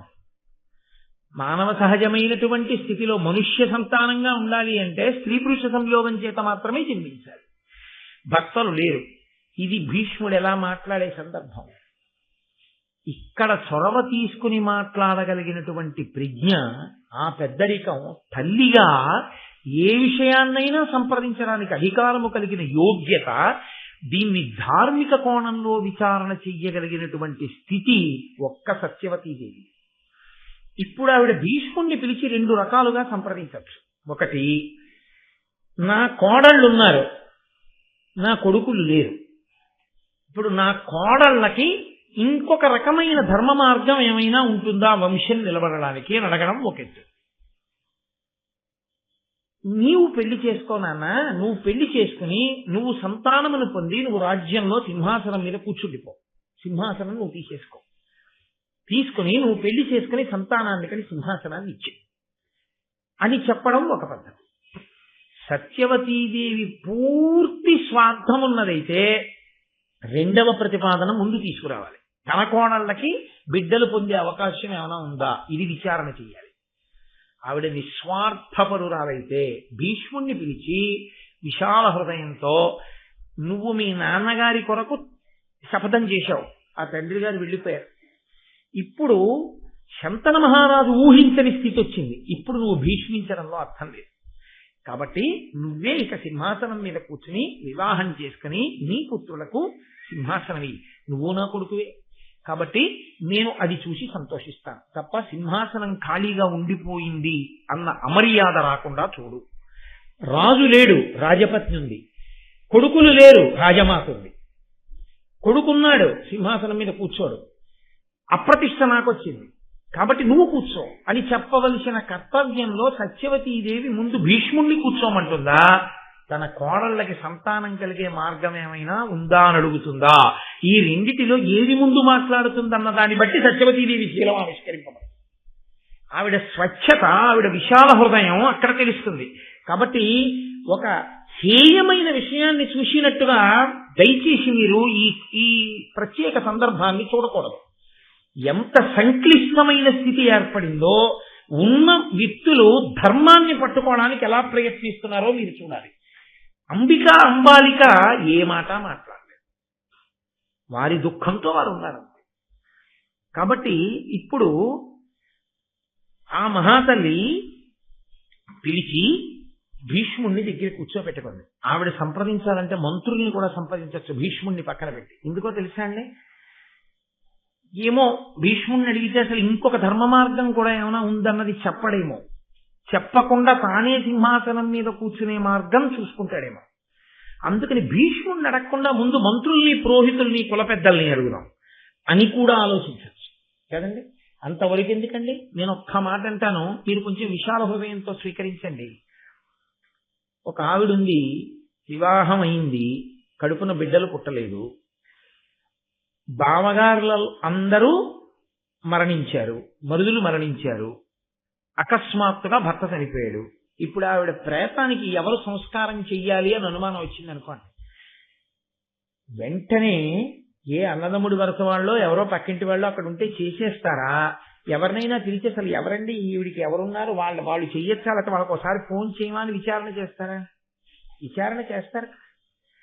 ఇంత గహనమైన విషయం అండి, ఇదేం సామాన్యమైన విషయం కాదు. చంద్రవంశంలో వచ్చిన ఆపద ఇది. ఇది తట్టుకుని ప్రజ్ఞావంతురాలు కావాలి. అందుకొచ్చింది సత్యవతీదేవ ఇంటి కోడలిగా. ఇంటి ప్రతిష్ట కోడలు నిలబెడుతుంది అంటే ఇది కారణం. కోడలంటే ఎక్కడి నుంచో వచ్చిందని కాదు, ఎక్కడి నుంచో వచ్చినా ఇంటికి. అందుకే మామగారు శరీరం విడిచిపెట్టేసిన తర్వాత కడుపున పుట్టినటువంటి కొడుకు ఒళ్ళో తలపెట్టుకు చచ్చిపోవాలని కోరుకుంటాడు. కొడుకుని కౌగిలించుకోవాలని కోరుకుంటాడు తండ్రి. కొడుకుతో కలిసి ఉండాలని కోరుకుంటాడు తండ్రి. చచ్చిపోయాక మాత్రం తనకి శ్రాద్ధం పెడుతుంటే కోడలు దీపం పెడితే తప్ప శ్రాద్ధాన్ని స్వీకరించాడు. కోడలిది అంత గొప్ప పాత్ర. ఇంటికి కోడలు వస్తున్నప్పుడు కొడుకు కాదుట సంతోషించేది. ఎంత పొంగిపోయేవాడో మామగారు.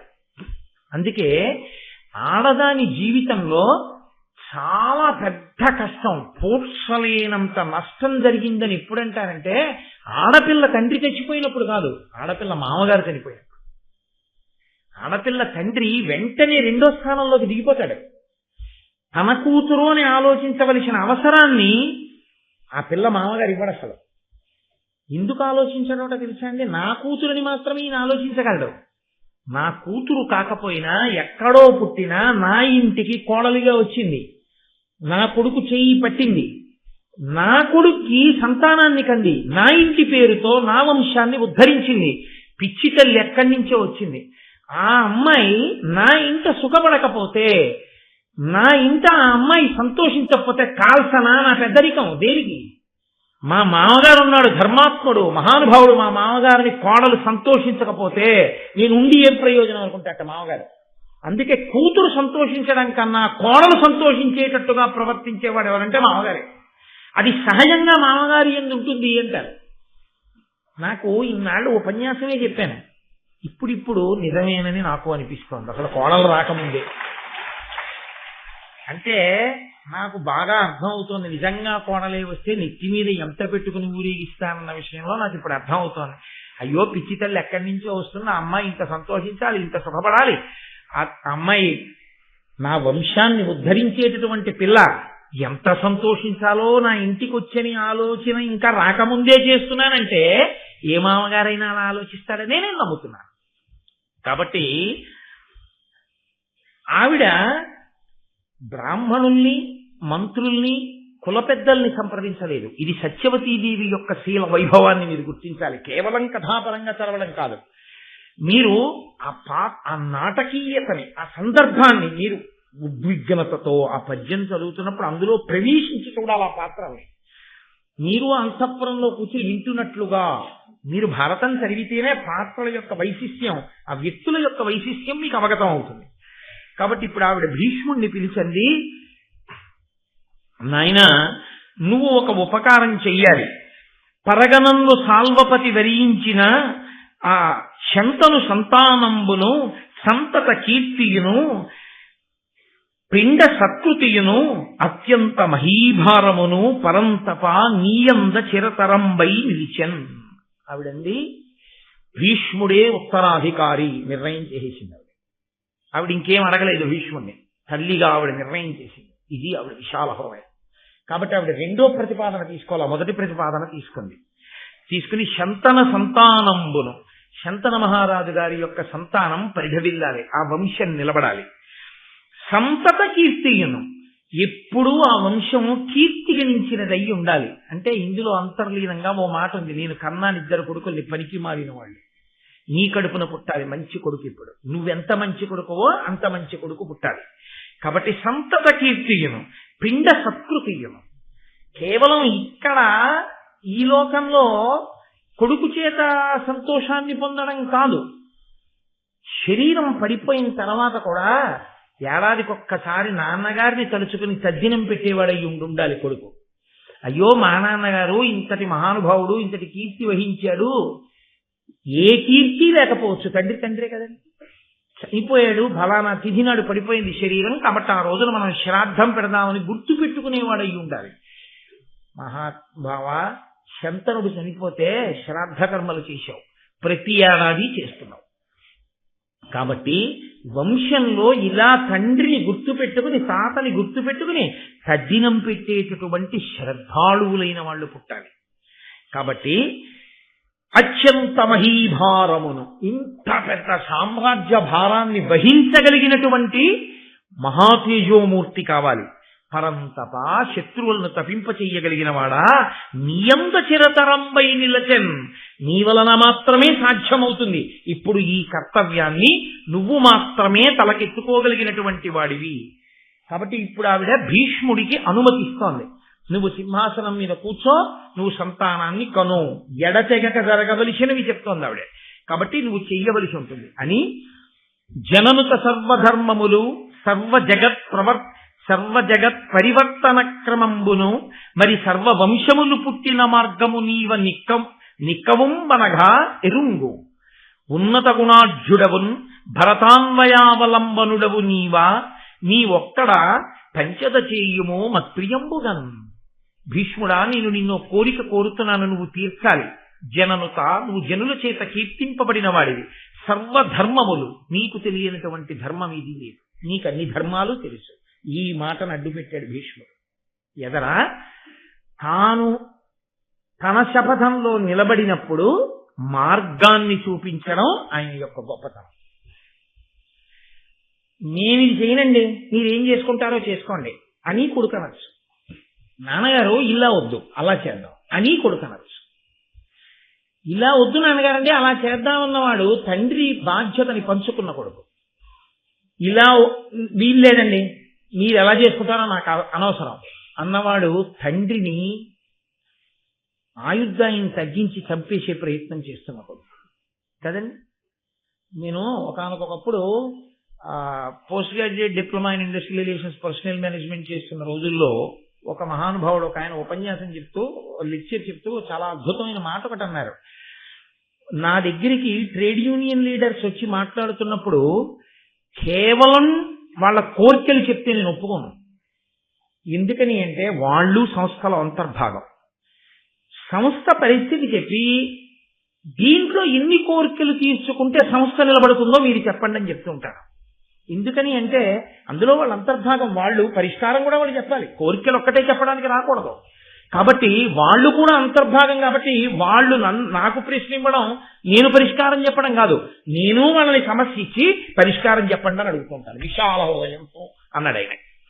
అలా నీవు ధర్మము తెలిసిన్నవాడవు, తల్లికి నమ్మకం, అందుకు చెప్పాడు తర్వాత ధర్మాన్ని భీష్ముడు. జననుత సర్వధర్మములు సర్వ జగత్ పరివర్తన క్రమంబును, ఈ లోకములన్నీ కూడా ఎలా మారుతూ ఇలా ఈ స్థితికి చేరుకున్నాయో అన్నీ నీకు తెలుసు. మరి సర్వవంశములు పుట్టిన మార్గము నీవు నిక్కువంబనగా, అన్ని వంశములు ఎలా వచ్చాయో, ఏ వంశంలో ఏ వైక్లభ్యాలు వచ్చాయో, అప్పుడు ఎలా తట్టుకున్నారో, ఎలా సింహాసనాలు నిలబడ్డాయో, ఎలా ఈ క్షత్రియ వంశాలన్నీ రాజ్య పరిపాలన చేశాయో, ఇవన్నీ నీకు తెలుసు. నీకు తెలియనిది ఏమీ లేదు. ఉన్నత గుణాఢ్యుడవున్, నువ్వు ఉన్నతమైనటువంటి గుణములు కలిగినటువంటి వాడివి. భరతాన్వయావలంబనుడవీవా, నిన్నొకడు పంచత చేయుమో మత్ప్రియంబుగన్. మహానుభావా, నువ్వు ఈ భరత వంశాన్నంతటినీ కూడా నిలబెట్టవలసినటువంటి వాడివి. కాబట్టి నేను నిన్ను ఒక్క కోరిక కోరుతాను, నువ్వు దయచేసి ఆ కోరిక తీర్చవలసింది అని ఆ సత్యవతీదేవి భీష్మాచార్యుల వారిని తాను వరమడుగుతోంది. ఇప్పుడు చిత్రం ఏంటంటే, ఏ సత్యవతీదేవి కొరకు ఆమె అడగకపోయినా తాను ప్రతిజ్ఞ చేసి సింహాసనాన్ని సంతానాన్ని వదిలిపెట్టాడో, సంతానాన్ని అంటే బ్రహ్మచర్యాన్ని స్వీకరించి సంతానం పొందకుండా ఉన్నాడో, ఆ సత్యవతీదేవియే ఇప్పుడు భీష్ముణ్ణి ప్రార్థన చేస్తోంది, నాకు ఒక కోరిక ఇయ్యి. చిన్న వయస్సు, అందరి కోరికలు తీర్చడమే కానీ నా కోరిక ఇది తీర్చండి అని ఒకళ్ళని అడగడం మాత్రం ఎన్నడూ చెయ్యనటువంటి ఉదారుడు, పెద్దరికం ఉన్నవాడు భీష్ముడు. అది ఆయన పెద్దరికం. ఆయన ఎవరి దగ్గరికి వెళ్ళి నాన్నగారండి నాకు ఈ కోరిక ఉంది, నాన్నగారండి తీర్చరా అని అడిగాడని లేదు భారతంలో. అమ్మ దగ్గరికి వెళ్ళి అమ్మ నాకు ఈ కోరిక ఉంది తీర్చవా అని అడిగాడని లేదు భారతంలో. గురువు గారితోనే యుద్ధం చేయవలసి వచ్చింది. గురువుగారు నాకు ఈ కోరిక ఉంది తీర్చండి గురువుగారు అని అడిగినట్టు లేదు భారతంలో. అమ్మ సత్యవతీదేవి దగ్గరికి వెళ్ళి అమ్మ నాకు ఈ కోరిక ఉందమ్మా తీర్చమ్మా అని అడిగినట్టు లేదు భారతంలో. తమ్ముళ్ళ దగ్గరికి వెళ్ళి ఒరే మీకోసం పెళ్లి చేసుకోకుండా ఉండిపోయాను కదరా, నాకు ఈ చిన్న కోరిక ఉంది తీర్చండి రా అని అడిగినట్టు లేదు భారతంలో. కానీ ఆయననే వయసులో చిన్నవాడైనా అందరూ ఆయన్ని అడుగుతుంటారు. పుట్టుకతో పెద్దరికం కొంతమందిది కాబట్టి ఆ పెద్దరికంతోనే మాట్లాడుతుంటారు. నేను మీతో మనవి చేశాను కదా మొదట్లోనే, చిత్రంగా పెద్దరికాలు చిత్రంగా అనుభవాలు వచ్చేస్తాయి కొంతమందికని. కాబట్టి ఇప్పుడు నువ్వు నాకు ఒక కోరిక తీర్చాలి. ఈ కురువంశమున నీ ఒక్కరుడవయున్నవాడవు, ఉర్వీరాజ్యం వెక్కటి చేకొని తేజము దిక్కుల వెలిగింపు సంతతియు పడయు మొగిన్. ఇప్పుడు కురువంశానికంతటికీ మిగిలిపోయిన వాడవు నువ్వు ఒక్కడివి. కాబట్టి నువ్వు ఈ రాజ్యాన్ని స్వీకరించు. ఈ రాజ్యాన్ని స్వీకరించి సంతతిని పొందు. సంతతిని పొందు అన్న మాట ఎందు వివాహం చేసుకో అన్నది కూడా అంతర్భాగమే. కాబట్టి అని ఆవిడంది, నిరతంబు బ్రహ్మ మొదలుగా వరుసున ఎడతెగక ఇట్లు వచ్చిన వంశం బురుభుజ నీ ఉండగా నీ తరమున విచ్ఛిన్నమగుట ధర్మవే అని నన్ను ఆవిడ ఒక పెద్ద ప్రశ్న వేసి, భీష్ముడిలో ఏ సానుకూల స్పందన ఆవిడికి కనపడలేదు. ఆవిడంది, బ్రహ్మగారి దగ్గర ప్రారంభమై పెరిగింది నీ వంశం. వంశం ఇన్నాళ్లు పెరుగుతూ వచ్చింది, అందరూ సంతోషిస్తూ వెళ్ళిపోయారు. అమ్మయ్య పితృరుణం తీరిపోయింది, నాకో కొడుకు పుట్టాడు అని వెళ్ళిపోయారు. ఈ వెళ్ళిపోయిన వాళ్ళందరికీ ఆ పుట్టిన కొడుకు దర్శనం పెడుతూ ఉండేవాడు కాబట్టి వాళ్ళు ధన్యులైపోయారు. నీకు బాధగా లేదా? బ్రహ్మగారితో ప్రారంభమైనటువంటి మీ వంశం నీ దగ్గర ఆగిపోతుంది. చంద్రవంశంలో కట్టకడపటి వాడివి నువ్వే, ఇక నీ తర్వాత ఎవరు లేరు. ఆగిపోయింది చంద్రవంశం. ఈ సింహాసనం మీదకి ఎవరొస్తారో తెలియదు. సింహాసనం అలా వదిలే, వంశం పోయిందిగా. ఇహ ఈ గోత్రనామాలతో పూజ లేదుగా, నీరాజనం లేదుగా, చేయించేవాడు లేడుగా, అంతరించిపోయిందిగా. ఇంకా అంతకన్నా దారుణమైన స్థితి, ఆ వంశం అంతరించిపోగా నువ్వే చిట్ట చివరి వాడి అవడం ఎంత దారుణమైన విషయం రా. కాబట్టి భీష్మ, నా మాట విను. ఇది ధర్మమా వంశం ఆగిపోవడం? ఆగిపోకూడదని కదా ధర్మజ్ఞులు చెప్తున్నారు. ఆగిపోకుండా చూసుకోవలసినటువంటి ప్రధాన కర్తవ్యం అగ్నిహోత్రము, వేదము, ఆ తర్వాత వంశ పరంపర ఆగకుండా చూడాలి. కాబట్టి నీవు ఈ వంశమును నిలబెట్టాలి కదా. అంటే భీష్ముడు అన్నాడు, విని భీష్ముడనియే నీకిట్లని ఆనతి ఈయతవునే అన్నెయ్యి నా పల్కిన పల్కును మరి నా తాల్చిన వ్రతమును చెరుప అంత చిరుతరిచి కూడా.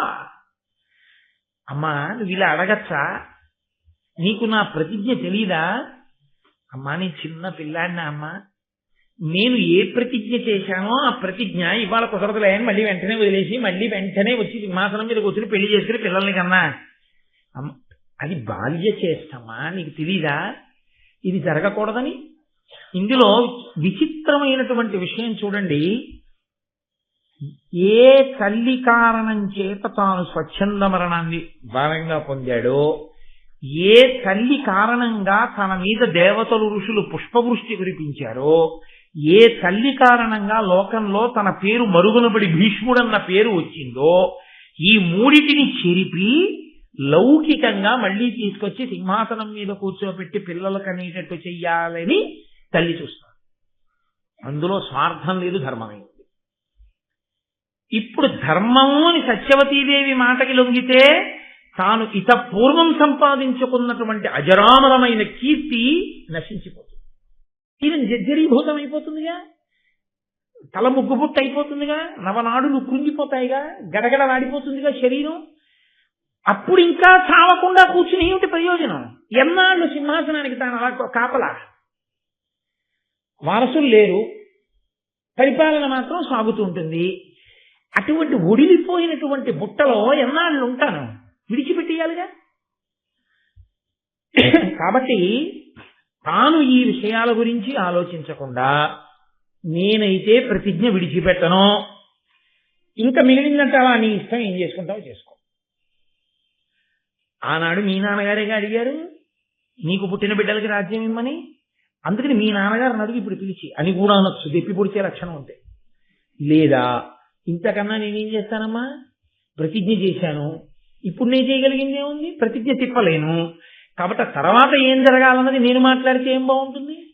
నువ్వు ఎవరైనా ధర్మాత్ముల్ని పిలిచి నిర్ణయం చేసుకో అని అంతఃపురంలో తల్లికి బాసటగా నిలబడవలసినటువంటి కొడుకు నిలబడకుండా తప్పుకోగలగడం కూడా భీష్ముడికి అవకాశం.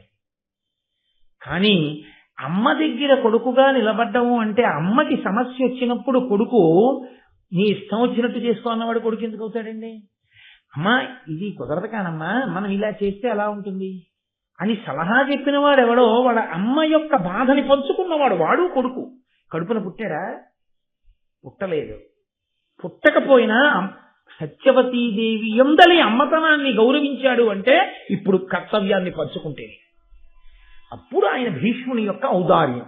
ఇప్పుడు సత్యవతీదేవి యొక్క శీల వైభవం, భీష్ముని యొక్క శీల వైభవం, అగ్ని బంగారానికి పుటం పెట్టినట్టు వచ్చినటువంటి ఈ విపత్కర సమయంలో వాళ్ళిద్దరూ ధర్మాన్నే ఎలా పట్టుకుంటారు? ఎవరైనా జారుతారా ధర్మం నుంచి? ఇది ఎంత సంక్లిష్ట పరిస్థితి అండి మహాభారతంలో. కాబట్టి ఇప్పుడు ఆయన అన్నాడు, అమ్మా నేను చిరుతండా అమ్మా పిల్లాడినా నేను ఎలా వదిలేస్తానమ్మా? హిమకురుడు శైత్యమును, అర్యముడు మహాతేజమును, హుతాశనుడు ఉష్ణత్వమును విడిచిరేని గురువర్ధమునా చేకొనిన సత్వతంబు విడుతునే. అమ్మా ఒకవేళ చంద్రుడు చల్లతనాన్ని వదిలిపెట్టేసేయచ్చుగాక, సూర్యుడు తన యొక్క మహా తేజస్సుని విడిచిపెట్టేయచ్చుగాక, అగ్నిహోత్రుడు తన వేడిని విడిచిపెట్టచ్చుగాక అన్న మాటని మాత్రం భీష్ముడు విడిచిపెట్టడం. కాబట్టి నేను ఒక మాట అంటే ఆ మాట నుంచి తిరుగుడు పడడం అన్నది లేదు. కాబట్టి నేను నా శపథాన్ని మార్చుకోవడము అనేటటువంటి పరిస్థితి లేదు. కాబట్టి సమస్యకి ఉన్నటువంటి 2 పరిష్కారములలో ఒక పరిష్కారం వైపు తలుపులు మూసేశాడు భీష్ముడు. తాను వివాహము చేసుకొనడు, తన సింహాసనం మీద కూర్చొనడు. కాబట్టి తన వైపు నుంచి రాజప్రతినిధిగా ఆ సింహాసనం మీద కూర్చునేవాడు వచ్చేంత వరకు రక్షణ చేసి అప్పజెప్పడం వినా తాను ఆ వంశాభివృద్ధికి తిన్నగా బిడ్డల్ని కని ఏదో పాత్ర పోషించడం అనేది కుదరదు చెప్పేశాడు. ఇక మిగిలిన అవకాశం ఏముంది? అంబిక అంబాలిక ఉన్నారు, వాళ్ళకి భర్తలు లేరు. అటువైపు నుంచి ఏమైనా అవకాశం ఉంటుందా? లోకము కాదు అక్కడ ప్రశ్న. ధర్మమునకు అతిక్రమణ కాకుండా, ధర్మాతిక్రమణము కాకుండా సంతానమును పొంది, సామాన్యం కాదు, ద్వాపరయుగం అండి, ఎంతమంది ధర్మాత్ములు, ఒకరు కాదు ఇద్దరు కాదు, ప్రశ్న వేరు. అదేమిటయా అసలు సరి అయిన చరిత్ర తెలియకుండానే పెద్ద భార్య కుమారుడికి రాజ్యం అంగీకరించారు. ప్రతీపుడి విషయంలోనే అంగీకరించలేదు. ప్రతీపుడికి ఇస్తానంటే ఆ 2వ వాడికి, అటువంటిది పెద్దవాడికి ఇస్తానంటే అటువంటిది ఇప్పుడు కొత్తగా అంబికకి అంబాలికకి భర్తలు లేకుండా కలిగే సంతానాన్ని సింహాసనం మీద కూర్చోబెడతానంటే ప్రజలు అంగీకరిస్తారా? ఋషులు అంగీకరిస్తారా? ఎవరు అంగీకరిస్తారు? పైగా అది ధర్మం అవుతుందా? కాబట్టి అసలు ధార్మికమైన మార్గం ఉన్నదా? ఏదో సంతానం కాదు. ఏదో సంతానానికి మీరు ఒక విషయాన్ని గుర్తుపెట్టుకోవాలి, సభాముఖంగా చర్చ చేయడం కష్టం. వాళ్ళు అంత చేత కాని వాళ్ళు, పనికి మాలిన వాళ్ళు కారు. కాశీరాజు కుమార్తెలు అంబిక అంబాలిక. కాశీరాజు ఒప్పుకుంటాడా? లోకం ఒప్పుకుంటుందా? చంద్రవంశంలో ఇంకింతకన్నా అప్రతిష్ఠ ఉంటుందా? సింహాసనాన్ని వదిలిపెట్టేయడం మంచిది. ఓ ఏనుకి పూలదండిచ్చి ఎవరి మెళ్ళలోనో వేయమండం మంచిది తప్ప ఇంత నీచమైన పని భీష్ముడు ఉండగా ధర్మాత్ముడు జరుగుతుందా? కాబట్టి ధార్మిక మార్గం ఏమైనా ఉందా అసలు సంతానం పొందడానికి? ఇప్పుడు ఇది ధర్మమెరిగిన వాడవు అని ఆవిడ చెప్పింది. నువ్వు కూర్చో అంది. కూర్చోను అని ఊరుకోవడం కాదు, తల్లి సమస్యకి పరిష్కారం చెప్పాలి భీష్ముడు ఇప్పుడు. కాబట్టి మాట్లాడాడు, లేకపోతే ఆయన మాట్లాడలేదు. కాబట్టి ఇప్పుడు ఆయన ఒక ప్రతిపాదనను ఒక దాన్ని తీసుకొచ్చి ఆయన అన్నాడు, పితృవధ జాత కోప పరిపీడితుడై జమదగ్ని సూనుడు ఉద్ధతమలు హైహయుం సమదర్పితు చంపి అశేష దారుణీపతుల వధించే గర్భగత బాలుర నాదిగా అట్టి చోట తత్సతులకు తొల్లి ధర్మ విధి సంతతి నిల్పరే భూసురోత్తములు. ఈవిడ అంది కదూ, నీకు లోకంలో ఉన్నటువంటి క్షత్రియుల వంశముల యొక్క చరిత్రలన్నీ తెలుసు, కాబట్టి నీకు ధర్మం తెలుసు, ఏ వంశం ఎలా నిలబడిందో తెలుసు, కాబట్టి నువ్వు చెప్పు భీష్మ అంది కదూ. అమ్మా అందుకు చెప్తున్నాను, ఒకప్పుడు పరశురాముడు తన తండ్రిని ఒక క్షత్రియుడు సంహరించాడు అని కోపం పట్టుకున్నాడు. పట్టుకుని క్షత్రియుడన్నవాడు భూమి మీద ఉండకుండా చేస్తాను అని ప్రతిజ్ఞ చేశాడు. ప్రతిజ్ఞ చేసి క్షత్రియుడంటే రాజ్య పరిపాలన చేసే రాజులు ఉండకుండా చేస్తానని గండ్రగొడ్డలిని చేత పట్టుకుని 21 పర్యాయములు భూమండలమంతా తిరిగి రాజన్నవాణ్ణల్లా చంపేశాడు. రాజుని చంపడం కాదు, రాజుల యొక్క అంకురములు ఉండకూడదని రాణుల గర్భములలో ఉన్న పిల్లల్ని కూడా చంపేశాడు. మొత్తం వంశాలు ఆగిపోయాయి. ఇక రాజులేవి, క్షేత్రములు ఉన్నాయి, బీజములు లేవు. కాబట్టి వంశాలు ఆగిపోయాయి. అప్పుడు ఏం జరిగిందో తెలుసా అమ్మా? ఒక గొప్ప ధార్మికమైనటువంటి పెద్దలు అంగీకరించి, ఋషులు అంగీకరించినటువంటి పద్ధతి ఒకటి నడిచింది. దాన్ని నియోగ పద్ధతి అంటారు. నియోగించుట అని. నియోగ పద్ధతి అంటే నేను ఏదో ఒక కులంలోనే ఒక శాఖ గురించి నేను మాట్లాడటలేదు. నియోగించుట అది. ఆయన మహాధర్మతత్పరుడై వేదాంగములు చదువుకున్నవాడై కామమునందు కించిత్ కూడా అనురక్తి లేనటువంటి వాడు లోక ప్రయోజనము కొరకు, సనాతన ధర్మము నిలబడడం కొరకు, ప్రజలకి ఇబ్బంది రాకుండా కాపాడడం కొరకు, నెలకి 3 వానలలో ఒక వాన పడడం కొరకు, మళ్లీ రాజుల యొక్క వంశములు పరిఢవిల్లి రాజ్య పరిపాలన కొనసాగుట కొరకు తన తేజస్సుని దానం చెయ్యడానికి అంగీకరిస్తే ఆయన తన యొక్క వీర్యమును ఆ స్త్రీ యందు నిక్షేపించవచ్చు. నిక్షేపిస్తే కలిగినటువంటి సంతానం ఏది ఉంటుందో ఆ సంతానము సింహాసనం మీద కూర్చుంటుంది. ఆంధ్రభారత అంతర్గతము కాదు, కానీ ఇది ఎంత సంక్లిష్టముగా ఉంటుందో తెలుసా అండి. అందుకే కలియుగంలో ఈ పద్ధతి లేదు. ఎందుకంటే అసలు అటువంటి స్థితి ఉన్నటువంటి మహాపురుషులు ఉండే అవకాశమే లేదు. కాబట్టి అసలు ఈ నియోగ పద్ధతి అన్నదాన్ని కలియుగమునందు అంగీకరించలేదు, తీసేసింది ధర్మశాస్త్రం. అసలు శ్వేతకేతుడి వృత్తాంతం దగ్గర నుంచే ఒక్క ఉత్తర కురు భూముల ఎద్దు తప్ప తీసేశాడే, ఆయనే తీసేశాడు ద్వాపరయుగంలో. కాబట్టి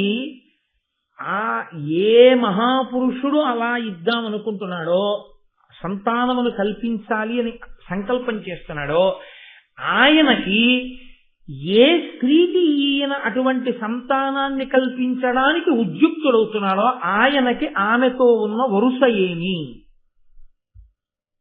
ముందు చూడవలసి ఉంటుంది కదా. అసలు అన్య స్త్రీ, ఆమె ముఖం ఈయన తెలియదు, ఈయన ముఖం ఆయన తెలియదు, అదొక స్త్రీ. ఏదో అనుబంధం ఉంది, ఇద్దరి మధ్య బంధుత్వం ఉంది. ఆ అనుబంధం మరదలయ్యి ఉంటే, మరదలు కోడలతో సమానం.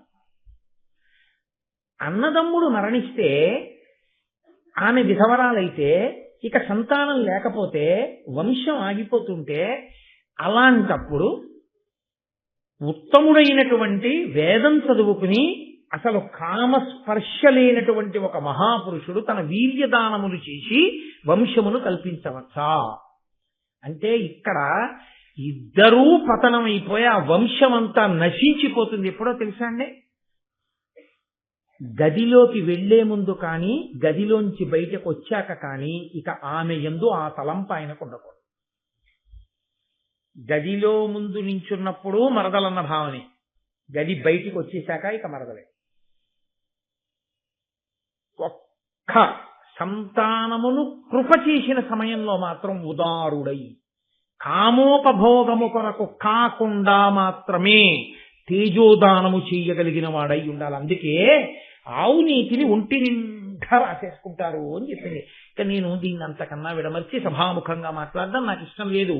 ధర్మ సంబంధమైన విషయాన్ని ఒక గంభీరమైన స్థితిలో మీరు అర్థం చేసుకోవడానికి నేను అంతవరకు ప్రతిపాదన చేశాను. కాబట్టి అటువంటి స్థితిలో మహాపురుషులు అటువంటి వారు కామోపభోగము కోరని వారైతే మొదటి అవకాశం ఏదో తెలుసా? సుక్షత్రియుడు జన్మించేది ఎప్పుడు అంటే, ధర్మము తప్పని స్థితి ఎప్పుడు కలుగుతుందంటే, ఆ వంశంలో ఆమె యొక్క భర్త చనిపోయి ఉన్నప్పుడు ఆమెకి బావగారి వరస కానీ మరిది వరస కానీ ఉన్నవాడెవరైనా మహాధర్మాత్ముడై గొప్ప బ్రాహ్మీమయమూర్తి అయిన వాడై ఉన్నవాడు ఉంటే దేవరన్యాయం అంటారు. ఆయన అలా సంగమిస్తే, అందుకే కామోపభోగం అనేది ఏది ఉండదు అందులో, కేవలము వీర్యప్రధానమంది. అలా చేయగలిగితే వంశము నిలబడుతుందమ్మా. ఋషులు తప్పు పట్టరు, ధర్మము చెడదు. లోకంలో పరిపాలన చేసిన రాజవంశములన్నీ ఒకనాడు పరశురాముడు చంపగా ఆ తర్వాత వచ్చినటువంటి వంశములన్నీ బ్రాహ్మణ దత్తములే అలా వచ్చాయి. కాబట్టి లోకము తప్పు పట్టలేదు. కాబట్టి అలా కుదురుతుందేమో లోతుగా విషయ పరిశీలనాన్ని వృద్ధ బ్రాహ్మణులతో, వృద్ధులైనటువంటి కుల పెద్దలతో చర్చించు. ఎంత మర్యాద చూడండి, ఎంత ధర్మమో చూడండి. తల్లి సమస్యని తాను పంచుకోవాలి. ఇప్పుడు వచ్చిన సమస్య సామాన్యమైన సమస్య కాదు, దీనికి పరిష్కారం దొరకాలి. వెంటనే ఆవిడ కూడా అంత ఉదారురాలై సమాధానం చెప్పాలి కదండి. ఆయన ఇంకొక ఉదాహరణ ఒకటి చూపిస్తూ ఒక విషయాన్ని మాట్లాడాడు. ఒకానొకప్పుడు ఉతధ్యుడు అనేటటువంటి మహర్షి యొక్క భార్య అయినటువంటి మమత యందు బృహస్పతి వచ్చి ఆమెతో మాట్లాడి తన వరాన్ని అపేక్షిస్తున్న సమయంలో ఆమె గర్భంలో ఉండేటటువంటి బిడ్డడు బృహస్పతిని తిరస్కరించినప్పుడు ఆయన నీవు అంధుడవుతావని శపించాడు. ఆ కారణం చేత ఆ ఉతధ్యుని యొక్క భార్య కడుపులో ఉన్నటువంటి పిల్లవాడు అంధుడిగా పుట్టాడు. తమస్సు అంటే చీకటి. ఇక పుట్టినదాదిగా సరిపోయే వరకు పుట్టుగురుడివాడు కాబట్టి ఆయన్ని దీర్ఘతముడు అని పిలిచారు. కానీ ఆయనకి ఎలా అబ్బిందో, కళ్ళు లేకపోయినా స్వరం కదండి, విని కదా నేర్చుకుంటారు వేదం. మహావేద పండితుడైపోయాడు, గొప్ప వేద పండితుడైపోయాడు. ఆ వేద పండితుడైతే ఆయన వివాహం చేసుకున్నాడు. ఆయనకి గౌతముడు అని పేరు కలిగినటువంటి కుమారుడితో సహా చాలా మంది కొడుకులు కలిగారు. చాలా మంది కొడుకులు కలిగిన తరువాత ఒక రోజున ఆయన భార్య ప్రద్వేషిణి అనబడేటటువంటి భార్య ఆయన్ని విసుక్కుంది. చికాకు పడితే ఆయన అన్నాడు, నువ్వు భర్తని, నా మీద ఎందుకు ఇలా చికాకు పడుతున్నావు అని అడిగాడు. అడిగితే ఆవిడంది, పతియు భరించుగావున భర్తయ్యి, భామ భరింపబడునుగాన భార్యయ్యి, తరగ అవి మనయందు వీడ్బడియే, నిన్ను నేను ఎల్లకాలము భరించుగాన. లోకంలో ఆడదాన్ని భరిస్తాడు కాబట్టి భర్త అంటారు, భర్త చేత భరింపబడుతుంది కాబట్టి భార్య అంటారు. కానీ మన విషయంలో తేడా అయింది. నువ్వు పుట్టుగురుడివాడివి, అందుకని నీకు అన్నం పెట్టడం, నిన్ను పోషించడం నా పని అయింది. కాబట్టి నేను భర్తనయ్యాను, నువ్వు భార్య అయ్యావు నిజానికి. కానీ లోకంలో నువ్వు భర్త, నేను భార్య అంటున్నారు. అందుకే నాకు అసహ్యం. నువ్వు నన్ను భరించింది ఏంటి? ఎప్పుడూ నిన్ను భరించడమే నాకు సరిపోతుంది. గుడ్డివాడివి, ఎందుకు పనికిరావు, ఏమీ వెళ్ళలేవు, ఏమీ చెయ్యలేవు, ఆ వేదం చదువుకుంటూ కూర్చుంటావు. ఎవరైనా సంతోషించి నీకేమైనా చేతిలో పెట్టారా దక్షిణ, అది వాళ్ళు పనికి వస్తుందంటే అని ఆమె ద్వేషించి మాట్లాడి కోపంగా మాట్లాడితే ఆయన ఆ రోజున మొత్తం స్త్రీ జాతికి ఒక శాపవాక్కు విడిచిపెట్టాడు. అప్పటి వరకు స్త్రీ జాతి యందు భర్త మరణించిన 5వ తనానికి సంబంధించినటువంటి చిహ్నములను విడిచిపెట్టడం అనేది లేదు. దీర్ఘతముడు ఇచ్చినటువంటి శాపం దగ్గర నుంచే పరిస్థితిని మార్చవలసి వచ్చింది. ఆయన ఆ రోజు క్రోధంతో అన్నాడు ఒక్క మాట. ఎప్పటి దీర్ఘతముడు, ఒక్కొక్క ఋషి అన్న మాట ఎంత దూరం పెడుతుందో చూడండి. ఆయన అన్నాడు, ప్రతిహీనలైన భామన లతిధనవంతులయ్యు కులజలయ్యును అనలంకృతలయ్యడు మాంగల్య రహితలయ్యడు గుణ ప్రవృత్తి ఇదియు మొదలుగా. ఎంత చేతకాని వాడైనా, ఎంత పనికి మాలిన వాడైనా భర్త ఉన్నంత కాలమే 5వ తనానికి సంబంధించిన చిహ్నాలు. ఎంత గొప్పదైనా, ఎంత ఐశ్వర్యవంతురాలైనా, ఎంత గొప్పదైగా పుట్టినా భర్త మరణిస్తే 5వ తనానికి సంబంధించిన చిహ్నములను ఆడది విడిచిపెట్టుగాక. కాబట్టి నేను శాపవాక్కు విడిచిపెడుతున్నానన్నాడు. అది ఒక్క భార్యతో సరిపోయిందా?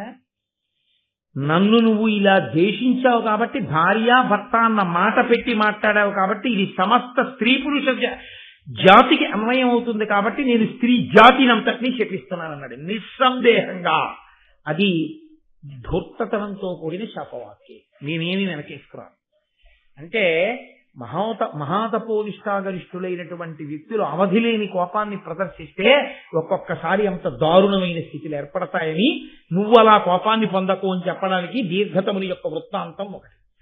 ఆవిడికి ఒళ్ళు మండంది. నీళ్లలో తోసేస్తే తండ్రిని చంపిన పాపం, తోసేయమన్నందుకు భర్తను చంపిన పాపం వస్తాయి. వెదురు కర్రలు కట్టి నీళ్లలో వదిలేయండి రవి.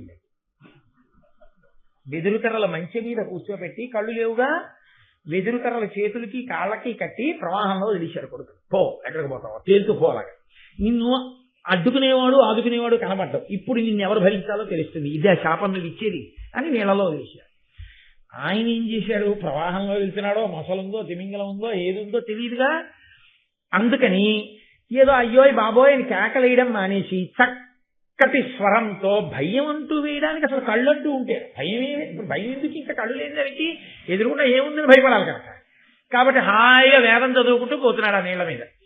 అలా చాలా రోజులు ప్రయాణించి వెళ్ళేటప్పటికీ ఆ నదీ ప్రవాహంలో బలి అనబడేటటువంటి ఒక రాజుగారు కనబడ్డాడు. ఆయన నదికి స్నానానికి వచ్చి గంగా తీరంలో ఈ వెళ్ళిపోతూ స్వరం చెప్తూ వేదంతో వెళ్ళిపోతున్నవాడిని చూసి, అబ్బా ఎంత గొప్ప వేద బ్రాహ్మణుడు రా, మహానుభావుడు, ఎలా వెళ్ళిపోతున్నాడు రా నీళ్ల మీద, ఎవర్రా ఎదురుకరలు కట్టేసిన వాడు తీసుకురండి అన్నాడు. ఆ భటులు వెళ్ళి తీసుకొచ్చారు. అయ్యయ్యో ఇంత వేదం చదువుకున్నారు, ఇంత ధూర్తతనంగా మిమ్మల్ని నీళ్ల మీద వదిలేసిన వాళ్ళు ఎవరన్నా, నా కర్రలు విడిపించి ఇంటికి తీసుకెళ్ళాడు. తీసుకెళ్లి అమ్మా భీష్ముడు చెప్తున్నాడు తల్లికి. ఆయన భార్య పేరు సుదేష్ణ, విరాటపురంలో వచ్చే సుదేష్ణ కాదు, సుదేష్ణ. ఆమెకి సంతానం లేదు. ఆయన అడిగాడు ఈ బ్రాహ్మణుణ్ణి, దీర్ఘతముణ్ణి, నీవు వేదం చదువుకున్నవాడివి, నీకు ఇప్పుడు కామస్పర్శ లేనివాడివి, తేజోవంతుడివి, నీ వలన నా భార్యకి కుమారులు కలగాలని అడిగాడు. కానీ మలినమైన శరీరంతో ఉన్న ఈయన్ని చూసి అసహ్యమేసి ఆ రాజుగారి భార్య సుదేష్ణ కళ్ళు లేనివాడు కాబట్టి ఆమెకి బదులు దాదిని పంపేది. 11 మంది పిల్లలు పుట్టారు. రాజుగారు నాకు 11 మంది సంతానం కలిగారని సంతోషించాడు. కళ్ళు లేకపోయినా వేదం చదువుకున్నవాడు, గొప్ప ఆంతర్దృష్టి ఉన్నవాడు, ఇది అంత శక్తి ఉన్నవాడైతే ద్వాపర యుగంలో దానికి అనుమతించారు. ఆయన అన్నాడు, వాళ్ళు నీ బిడ్డలు కారు, నీ దాది కుమార్తెకి పుట్టారు. కోమలి అనబడేటటువంటి ఆ దాది కుమార్తెకి పుట్టారు. కాంక్షీవ్రతులు మొదలైనటువంటి పిల్లలు వాళ్ళందరూ. కాబట్టి వాళ్ళు నీ కుమారులు కారయ్యా అంటే రాజు ఏడ్చాడు. అయితే నా భార్యకి కుమారుణ్ణి అనుగ్రహించమని. ఆయన ఎంతటి తేజోమూర్తి అంటే ఆమె యొక్క అంగాంగములను స్పృశించి కుమారుణ్ణి ఇచ్చాడు. ఆ కుమారుణ్ణి ఇచ్చిన కారణం చేత అంగుడు అని పేరొచ్చింది ఆ సుదేష్ణ కుమారుడికి. కాబట్టి అమ్మా, లోకంలో ఇటువంటి విపత్కర పరిస్థితి ఏర్పడి క్షేత్రము మిగిలిపోయి భర్త లేకపోతే అటువంటప్పుడు ఉత్తమ క్షత్రియులు రాజ్య పరిపాలన కొరకు వంశం నిలబడాలి. కాబట్టి తేజోవంతులైన బిడ్డల్ని పొందడానికి, లోకాన్ని రక్షించడానికి మార్గాన్ని స్వీకరించిన దృష్టాంతములు ఉన్నాయి. కాబట్టి అటువంటి బ్రాహ్మణుడు దొరుకుతాడా? అంతటి తేజోమూర్తి కామస్పర్శ లేనివాడు ఉన్నాడా? ఆవిడంది, నాయనా ఎప్పుడో మీ నాన్నగారి శంతన మహారాజు గారితో నాకు వివాహం జరగడానికి పూర్వం పరాశర మహర్షి వలన నాకు సద్యగర్భంలో వ్యాసుడన్న కొడుకు పుట్టాడు. నా కన్యాత్వం చెడలేదు వరం వల్ల, నేను మీ తండ్రికి భార్యనయ్యాను. అదిగో ఆ వ్యాసుడున్నాడే, ఆ వ్యాసుడు నాకు వరం ఇచ్చాడు, నేను తలుచుకుంటే వస్తాడు, కనపడతాడు. ఆ వ్యాసుడు ఇప్పుడు బంధుత్వం చేత బావగారు అవుతాడు అంబికా అంబాలికి. దేవరన్యాయము అంటారు. విధవలై బావగారులో మరుదులో మిగిలి ఉంటే ఆ బావగారుల మరుదులలో అంతటి బ్రహ్మతేజోవంతుడుంటే అటువంటి ఆయన వీర్యదానము చేత సంతానముల కంటే దేవరన్యాయం చేత పుట్టినటువంటి బిడ్డలు వంశంలో పుట్టిన వారి కింద లెక్క, వారి సింహాసనం మీద కూర్చోవచ్చు, పితృపిండాలు పెట్టచ్చు. కాబట్టి నేను ఆ వ్యాసుడిని పిలుస్తాను అంది. వ్యాసుడికి వ్యామోహం కాదు, వ్యాసుడు తానుచ్చి కోరుకున్నది కాదు. ఈవిడ చెప్పగానే వ్యాసుడున్న దిక్కుకి భీష్ముడు నమస్కారం చేస్తే మహానుభావుడు వచ్చాడు. ఆ వ్యాసుడు సామాన్యమైనటువంటి తేజోమూర్తి కాదు. నీలగిరీంద్ర శృంగమున నిర్మలమైన సువర్ణ వల్లరీజాలమువోని పింగళ విశాల జటాశయమొప్పగా వచశ్రీలలితుండు వచ్చి నిలచన్ హరినీల వినీల విగ్రహారాలవుతుల్ వెలుగంగా పరాశరసూనుడు తల్లి ముందటన్. నల్లటి పర్వతం మీద ఓ మెరుపులు ఉంటే ఎలా ఉంటుందో అలా నల్లటి వాడు, ఎర్రటి జటలతో మెరిసిపోతున్నవాడు, లోకానికి పలుకొచ్చే పలుకులు చెప్పగలిగిన వాడు, బ్రహ్మనిష్టాగరిష్ఠుడు, పుట్టుక చేత 4 వేదములు నేర్చుకుని పుట్టినటువంటి వాడు, 4 వేదములు విభాగం చేసినవాడు, అష్టాదశ పురాణములకు కర్త, మహాతేజోమూర్తి, కృష్ణద్వైపాయనుడు, సాక్షాత్ నారాయణాంశ సంభవుడు, గురువులకు గురువు, బ్రహ్మనిష్టాగరిష్ఠుడైనటువంటి వ్యాసుడు బావగారిగా అనుబంధాన్ని కలిగి ఉన్నాడు. కాబట్టి ఆయన ప్రత్యక్షమైతే అప్పుడు ఆ భీష్ముడితో ఆ వ్యాస భగవానుడితో సత్యవతీదేవి తన కష్టాన్ని చెప్పుకుంది. ఈ భీష్ముడు ప్రతిజ్ఞ చేశాడు ఆయన సత్యవాక్యాన్ని దాటడు. కాబట్టి ఇప్పుడు ఆయన సింహాసనం మీద కూర్చోడు, వివాహం చేసుకోడు, బిడ్డలు పుట్టరు. నా కుమారులిద్దరూ మరణించారు, అంబిక అంబాలిక మిగిలి ఉన్నారు. సింహాసనానికి వారసు లేడు, వంశానికి నలుసు లేదు. కాబట్టి ఇంత సంక్లిష్ట పరిస్థితి వచ్చింది. ధృతినీయనుజుండైన విశ్రుతుడైన విచిత్ర వీర్యు సుక్షేత్రములన్ సుతులంబడయము కులమవిరత సంతతి నెగడ దేవర న్యాయమునన్. నాయన విచిత్ర వీర్యుని యొక్క చిత్రాంగతులు అసలు పెళ్ళవకుండా చచ్చిపోయాడు. కాబట్టి విచిత్ర వీర్యుని యొక్క భార్యలున్నారు అంబిక అంబాలిక.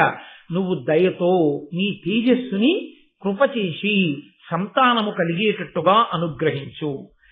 ఆ సంతానము లేకపోతే ఏమిటి అంటావేమో, నీకు తెలియని ధర్మం కాదు. నీ కారణమున వంశమనాకులమై నిలుచుటయు తదాప్తులు ప్రజలు శోక భయంబులు విడుతురు నాకును భీష్మునకొకడు మనప్రియమెసగన్. లోకానికి శోకము భయము పోతాయి రాజు సింహాసనం మీద కూర్చుంటే. కాబట్టి లోకానికి శోక భయాలు పోవాలి, మా వంశము నిలబడాలి, ఇది తంతువుగా పెరగాలి. కాబట్టి నాయన నువ్వు అనుగ్రహించవలసింది అంటే వ్యాస భగవానుడు అన్నాడు. ఆయన భూత భవిష్యత్ వర్తమాన కాలములు తెలిసినవాడు. అమ్మా నేను రాజుని కాను, నేను బ్రాహ్మీమయమూర్తిని, అపార తేజోమూర్తి. వ్యాస భగవానుడు అంటే 1000 సూర్యులు ఉదయించినట్టుంటాడు. ఆ జటామండలం అది. వాళ్ళు రాచకన్యలు, నా వంటి వాణ్ణి దగ్గరగా చూడడం అన్నది వారు ఎరుగరు. కాబట్టి నేను ఒక వ్రతం చెప్తాను. 1 ఏడాది పాటు ఈశ్వరుణ్ణి ఉద్దేశించి తపస్సు చేయవాలి. వాళ్ళ మనస్సు పూర్తిగా శుద్ధమైన తరువాత అప్పుడు నేను నా తేజస్సుని కృప చేస్తే మీ వంశము పరిఢవిల్లేటటువంటి కుమారులు కలుగుతారు. కాబట్టి 1 ఏడాది పాటు వాళ్ళని వ్రతం చేయమనమ్మా అన్నాడు. అంటే ఆవిడంది, ప్రకటముగ వంశ విస్తారకులకు పుత్రులు చెచ్చరం పడయుదురు, అరాచకమైన దారుణీ ప్రజకొక నిమిషంపైన ప్రకృతి నుండగలావే. నాయన సంతానము తొందరగా కలగకపోతే భీష్ముడు ఒక్కడే రాజప్రతినిధిగా సింహాసనాన్ని రక్షిస్తూ ఉండిపోయాడు.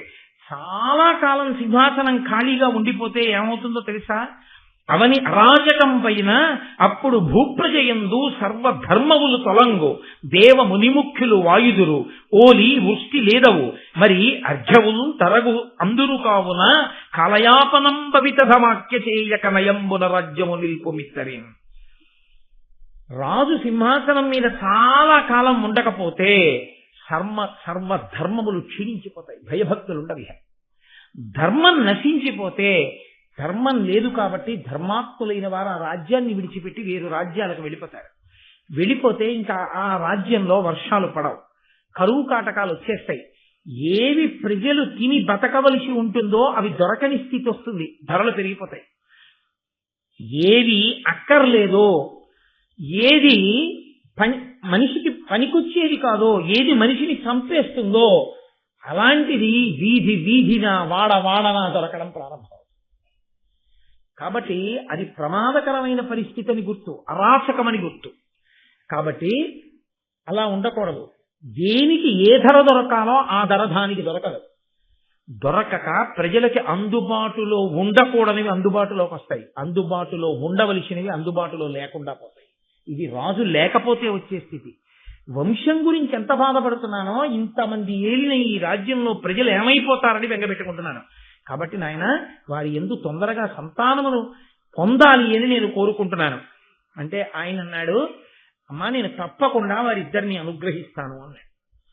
అంబికని ఈవిడ వెళ్ళి ధర్మం చెప్పింది, బలవంతం చేయడం కానీ, లేకపోతే ఏదో శాసించి సంతానాన్ని పొందమనడం కానీ కాదు. సత్యవతీదేవి ధర్మం చెప్పి, ఇవాళ నేను ఎలా కోడలనో మీరు కూడా కోడళ్ళు.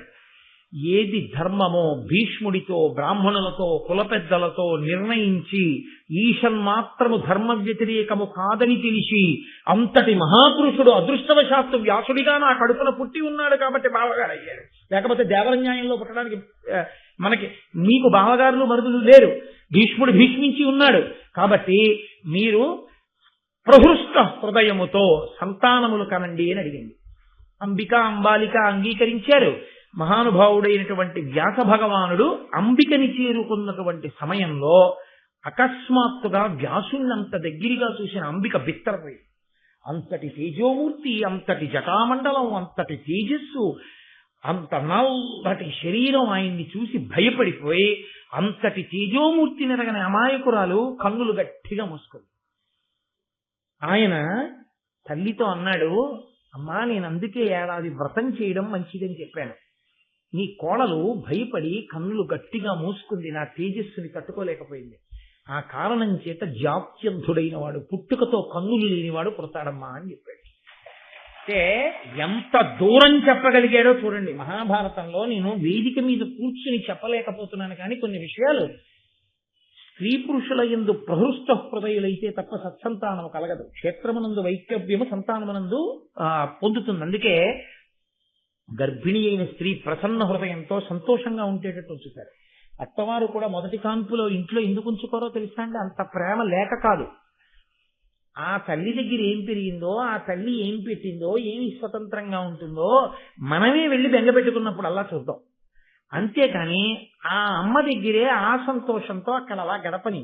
అమ్మకి సంతోషం కాబట్టి ఆ పిల్లకి ఉన్న ఇబ్బందులన్నీ తెలుసు కాబట్టి తల్లి కడుపులో పెట్టుకు చూసుకుంటుంది. పైగా నా వాళ్ళు, నా ఇల్లు, ఇక్కడ ఉన్నాను అని ఒక సంతోషం పుట్టింటి మీద. భర్త వచ్చి మాట్లాడుతూ, అత్తమామలు వెళ్ళి మాట్లాడుతూ ఆ సంతోషంగా ఉంటే ఆ ప్రహృష్ట హృదయం మంచి సంతానం లోపల పెరిగేటట్టుగా తేజోకారణం అవుతుందని పుట్టింటికి పంపేవారు. ఆ ప్రసవ సమయానికి 5వ నెల 6వ నెల వచ్చేటప్పుడు పుట్టింటికి చేరేవారు.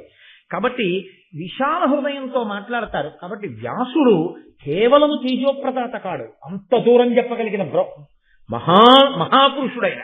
కాబట్టే ఆయన అమ్మా ఈమె కడుపున జాత్యంధుడు పుడతాడమ్మా అన్నాడు. సంతానం అన్నది రాజ్యము కొరకు మాత్రమే కాదు.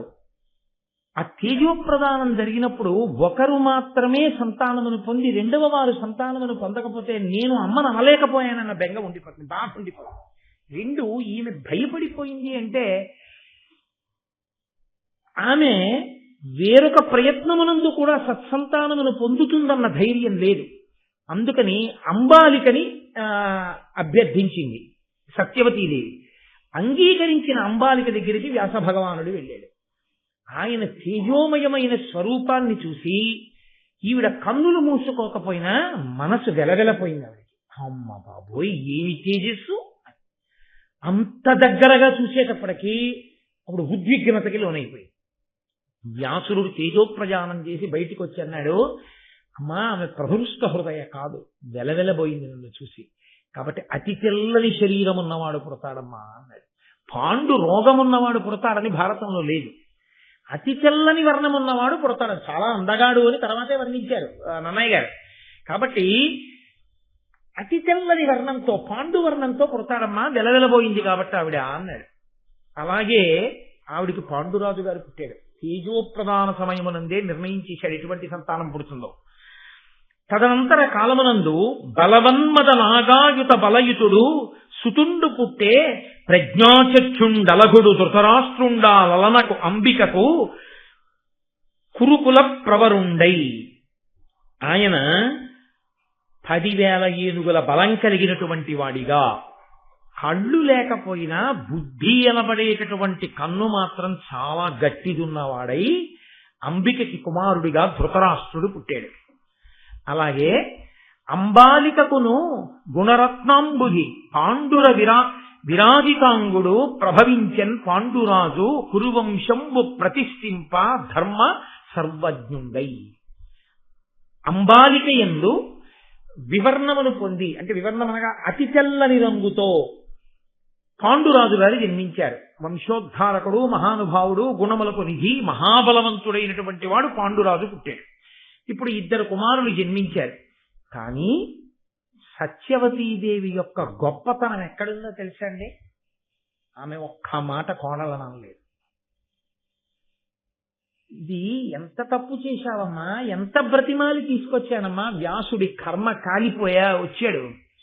ఆయన కర్మ కాలిందా, ఆయన కోరుకున్నదా, ఆయనే కామాతురుడైతే ఆయనే వివాహం చేసుకోగలడు.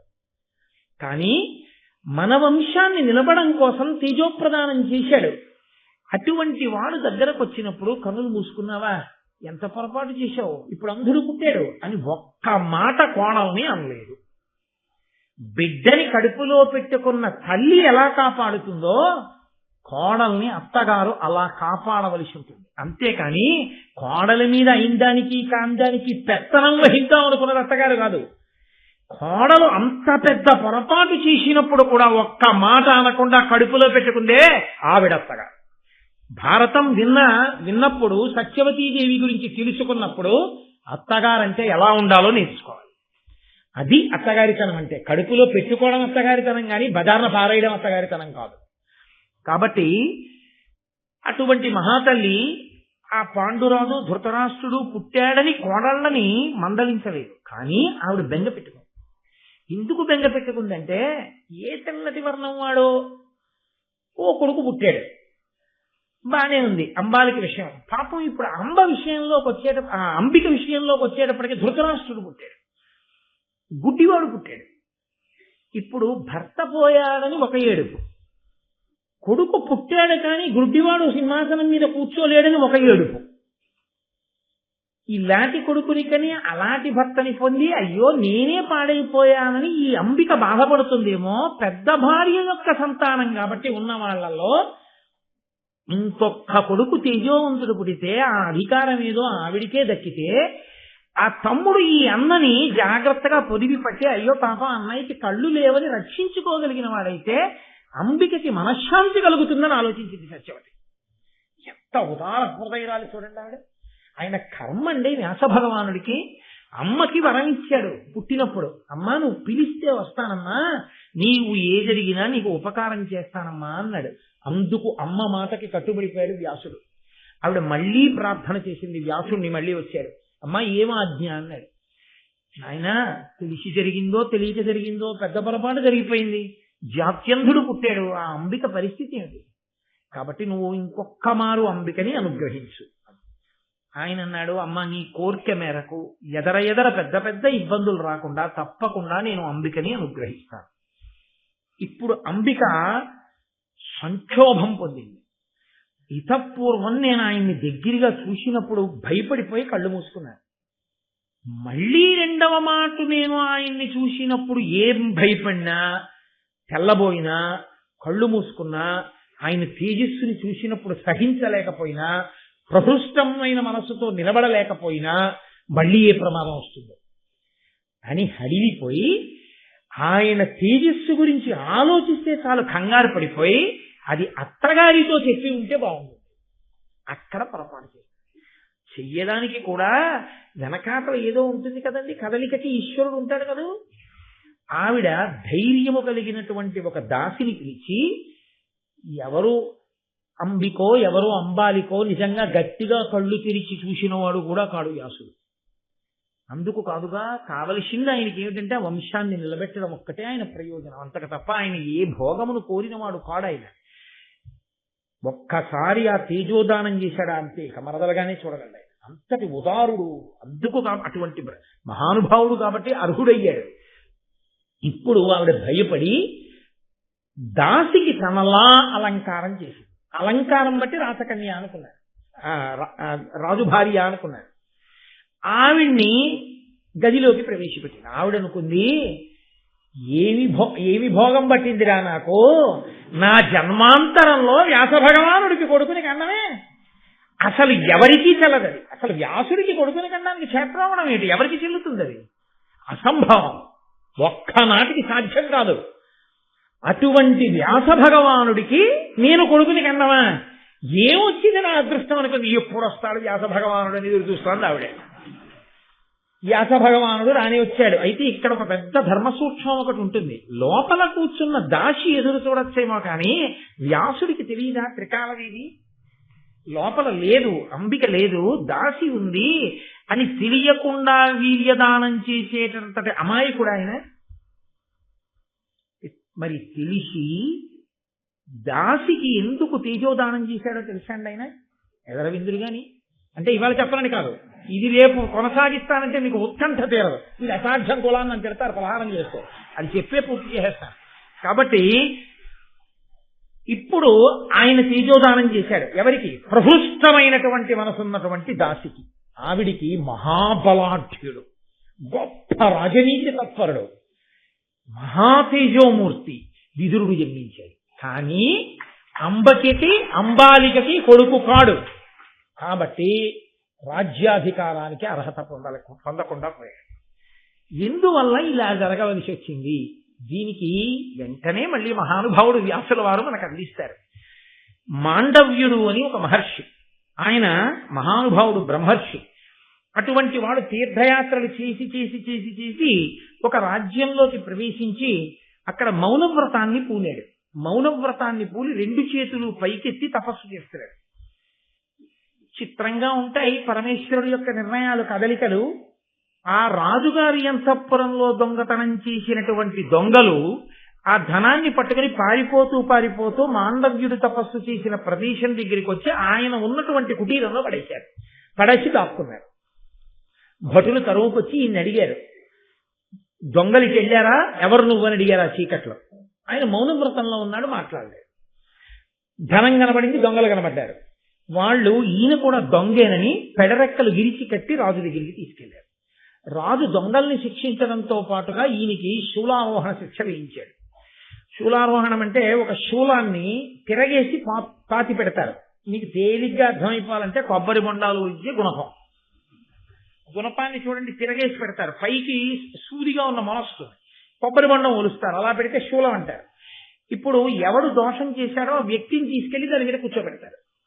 అతని బరువును బట్టి శూలం లోపలికి దిగిపోవడం మొదలవుతుంది. అది దిగి తలలోంచి పైకి వచ్చేస్తుంది. అది ఇక నేను ఆ బాధ గురించి ఇప్పుడు కొత్తగా వర్ణించక్కర్లేదు, అది అసలు ఊహిస్తేనే భయం. అటువంటి శూలారోహణం చేయించండి అన్నాడు ఈ మాండవ్య మహర్షి. తెలియక భటులు తీసుకెళ్లి శూలం మీద కూర్చోబెట్టేస్తే ఆ శూలం దిగిపోవడం ప్రారంభమైంది శరీరంలోకి. ఆయన మహాపురుషులకు మాత్రమే చెల్లుతుందండి, అది సామాన్యులకు చెల్లే విషయం కాదు. ఆయన ఈ శరీర భావము నుండి విస్మృతి పొందాడు. అసలు ఈ శరీరము దానికి నిప్పి అందులో శూలం గుచ్చుకుంటోందన్న విషయం నుంచి విస్మృతిని పొంది ఆయన పరమేశ్వరుడి యందు మనసు పెట్టి తపస్సు చేయడం ప్రారంభం చేశాడు. చేస్తే ఎంత చిత్రం జరిగిందంటే, మునివరుడట్లుండియు తన మనమున అతిశాంతుడై సమత్వమును తపమునరించే అనశనుండయ్యును బహుకాలంబు ప్రాణయుక్తుండగుచున్. చాలా కాలం ప్రాణాలతోటే ఉండి తినకుండా తాగకుండా అలాగే దాని మీద శూలం మీద ఉంటే శూలం దిగుతూ అప్పటికే ఏడింపులైపోయిన మనిషి కాబట్టి అది దిగుతూ కంఠం దాకా వచ్చేసింది. ఆయన అలాగే శూలం మీద కూర్చుని తపస్సు చేస్తుంటే ఆయన స్థితిని చూసి ఆశ్చర్యపోయి మిగిలిన ఋషులందరూ ఒక రాత్రి వేళ పక్షుల రూపంలో వచ్చారు. వచ్చి అసలు మహానుభావ, శూలారోహణం చేయిస్తే దేహభ్రాంతి లేకుండా అలా బ్రాహ్మీమయమూర్తిమై ఎలా ఉండగలిగావు? కలియుగంలో భగవాన్ రమణులు లేరండి ఆ స్థితిలో. పాతాళలింగం దగ్గర తపస్సు చేస్తే తొడల కింద తేళ్లు జర్రిలు చేరి కొరికేస్తే మాంసం ముక్కలు ఊడిపోయి నెత్తులు కారి అట్టలు కడితే ఆయన అలాగే తపస్సులో ఉండిపోయారు ధ్యానమునందు. ఎప్పుడో కాదు, కలియుగంలో అరుణాచలంలో భగవాన్ రమణులు అటువంటి తపస్సు చేశారు మహానుభావుడు. చంద్రశేఖర పరమాచార్య స్వామి వారు ఇలా వీపుని ఒక గోడకి ఆంచి సమాధిలోకి వెళ్ళిపోయారు. ఒకప్పుడు వెళ్ళిపోతే ఆ చెదపురుగులు చీమలు ఆయన వీపంతా కొరికేస్తే ఆయన కొంతసేపటికి బహిర్ముఖులయ్యారు. బహిర్ముఖులైతే అప్పటికే నెత్తుటి చుక్కలు పైకి చిమ్మింది శరీరం. ఆయన ఇలా ఒంగుని శిష్యుల్ని పిలిచి అన్నారు, చెదపురుగులు నా శరీరాన్ని కొరికాయా చూడండి అన్నారు. అంటే వాళ్ళు వచ్చి చూస్తే అయ్య బాబోయ్ ఎన్ని చెదపురుగులు అని కొట్టయిపోయారు. ఆయన అన్నారు, కొట్టకండి, అలా కొడితే చనిపోవు, అంతటా ఈశ్వరుడు అంతర్బహిష్యత సర్వం వ్యాప్య నారాయణ స్థిత. ఈ బంగారం ముట్టుకోవడానికి ఉపయోగించే శ్రావణం ఉంటుందే, దాని మొనలకి దూదులు కట్టి జాగ్రత్తగా గట్టిగా నొక్కకుండా ఒక్కొక్క చెదపురుగుని తీసి పక్కకి మళ్ళీ గోడ మీద వదిలేయండి అన్నారు. ఈలోగా మిగిలిన చెదపురుగులు కొరికేవా అన్నారు. కొరికితే కొరకనివ్వండి తప్ప అవి మరణించడానికి వీల్లేదు, ఒక్కొక్క దాన్ని తీసేయండి అన్నారు. అని ఆయన వంగి కూర్చుంటే చెదపురుగులు నెత్తురు చిమ్మెట్టు కొరికేస్తుంటే ఆయన్ని శిష్యులు అలాగే శ్రావణంతో తీశారు చెదపురుగుల్ని. ఆయన వీపంతా కొరికేసి పుల్లమయం అయిపోయింది. సాయంకాలం స్నానం చేసి అనుష్ఠానానికి వెళ్ళిపోయాడు. మహాపురుషులు మహాపురుషులే. అందుకే మహాపురుష స్థితిని పొందాలి, కానీ దాన్ని మనం అనుకరిద్దామంటే కుదిరే విషయం కాదు. కాబట్టి ఆయన అలా తపస్సు చేస్తే ఋషులందరూ పక్షుల రూపంలో వచ్చి అడిగారు. అయితే ఆయన అన్నాడు, దానికి బాధపడ్డం ఎందుకయ్యా, ఎరిగి ఎరిగి నన్ను అడుగంగనేలా సుఖము దుఃఖంబు ప్రాప్తించు చోట నరుడు తగిలి తన కర్మవశమున దనరుదానకర్తగా అంజులకు ఏమి కారణంబు. ఏవో చేసిన తప్పులుంటాయి, గత జన్మలలో చేసిన కర్మలు, అవి ఇలా అనుభవించవలసి ఉంటుంది ఈ శరీరం వల్ల. కాబట్టి శరీరం ఖేదం పొందుతూ ఆ చేసిన పాపం పోతోంది అని ఆయన ఆ ఋషులందరికీ సమాధానం చెప్పాడు. వాళ్ళు ఆశ్చర్యపోయి వెళ్ళిపోయారు. అక్కడ రాత్రి వేళ కాబట్టి కొంతమంది భటులు నగర రక్షణార్థం తిరుగుతున్నారు. వాళ్ళు చూసి, అయ్య బాబోయ్, ఇతను చచ్చిపోలేదన్నమాట, తపస్సులో ఉన్నాడు, ఎంతటి మహానుభావుడురా, ఇంతకాలం కూడా శూలానికి తపస్సులో ఉన్నాడా, ఋషులు మాట్లాడుతున్నాడా అని పరిగెత్తుకుంటూ వెళ్ళి రాజుకు చెప్పారు. ఆ రాజు, అయ్య బాబోయ్, ఎంత తప్పు అయిపోయింది, నేను మహర్షికి శూలం వేశానా అని గబగబా వచ్చి ఆయన్ని ఉత్తరించమన్నాడు. శూలంలోంచి ఉత్తరించడానికి కుదరదండి, కంఠం పక్కకి వెళ్ళి ఆ శూలం పైకి పొడుస్తోంది. కాబట్టి ఇప్పుడు శూలాన్ని బయటికి లాగడం కుదరదు, శూలం నుంచి ఈ పైకి లాగడం కుదరదు, ఇబ్బంది వస్తుంది. అందుకని శూలం మొదలు వరకు కోసేస్తామన్నారు, కోసేయమన్నారు. ఆ శూలం మొదటి వరకు కోసేస్తే ఆయన కంఠం దగ్గర నుంచి ఆ శూలం కొయ్యడంలో ఇలా మొన పైకొచ్చింది. ఇలా పైకొచ్చి ఉండిపోతే ఆయనని ఆణిమాండవ్యుడు అని పిలిచారు. శూలం శరీరంలో ఉండిపోయింది. ఆయన తన తపశ్శక్తితో అన్ని లోకాలకి వెళ్ళాడు. వెళ్ళి ఏ తప్పు చేస్తే గత జన్మలలో ఇంత పెద్ద శిక్ష పడింది తెలుసుకోవాలనుకున్నాడు. చిత్రగుప్తుడు రాస్తూ ఉంటాడుగా, యమలోకానికి వెళ్ళి యమధర్మరాజు గారిని అడిగాడు, ఏం తప్పు చేశానయ్యా గత జన్మలలో, నేను ఏ తప్పు చేస్తే నాకు ఇంత పెద్ద శిక్ష పడింది చెప్పు అని అడిగాడు. ఆయన చిట్టా తీసి అన్నాడు, మీరు గత జన్మలో చిన్నపిల్లవాడిగా ఉన్నప్పుడు తూనీగల్ని పట్టుకుని, ఆ తూనీగలు రెక్కలు పట్టుకుంటూ ఉంటారు, పట్టుకుని వాటి పృష్ఠభాగముల యందు సూదులు గుచ్చుతూ ఉండేవారు, తెలిసో తెలియకో పిల్లవాడిగా. ఆ చేసిన పాపం పోవాలి కాబట్టి మీకు శూలారోహణం పడింది ఈ జన్మలో. ఏ జన్మలో జీవుడు ఏ పాపం చేసినా ఎప్పుడోప్పుడు అనుభవించక తప్పదు, అందుకని ఇప్పుడు అనుభవించారని. అంటే ఆణిమాండవ్యుడు అన్నాడు, నేను తూనీగలని పట్టుకుని సూది గుచ్చానన్నావు కదా, అప్పుడు నా వయసు ఎంత అని అడిగాడు. చిన్నపిల్లాడు మీరు, ఏదో 9 ఏళ్ళో 10 ఏళ్ళో. 14 సంవత్సరముల వయసు వచ్చే లోపలి పర్యంతమో బాలుడు అని పిలుస్తారు. ఈ లోపల తెలియక ఏదైనా పెద్ద తప్పు చేసినా శాస్త్రం దాన్ని చిన్న తప్పుగా తీసుకుంటుంది. ఇప్పటికీ బహుశా బాలనేరస్తులు అనడానికి కారణం ఇదేనేమో ప్రాతిపదిక. కాబట్టి అది పరిణితి చెందని వయస్సు, తెలిసి తెలియని వయస్సు, అది ధర్మమా అధర్మమా తెలియని వయస్సు.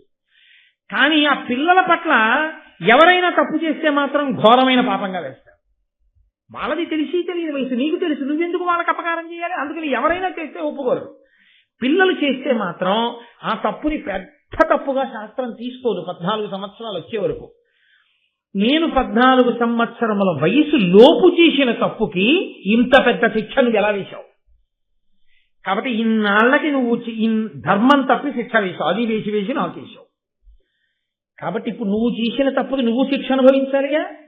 ఇంత ధర్మం తెలిసి సింహాసనం మీద కూర్చునే అధికారాన్ని కోల్పోయి 4వ వర్ణమునకు చెందినటువంటి ఒక వనిత గర్భమునందు పుట్టి ఇప్పుడు ఎంత ధర్మం తెలిసిన్నవాడువో అప్పుడు అంత ధర్మం తెలిసిన్నవాడవై, ధర్మం చెప్పడానికి పనికొచ్చేటటువంటి వాడివై, సాక్షాత్తు రాజులకు అన్నదమ్ముడవైన తేజస్సు కారణంగా క్షేత్ర కారణం చేత దాసీపుత్రుడవై రాజ్యాధికారము లేక భర్త్యలోకమునందు భూలోకమునందు జన్మించడవుగాక అని శపించాడు.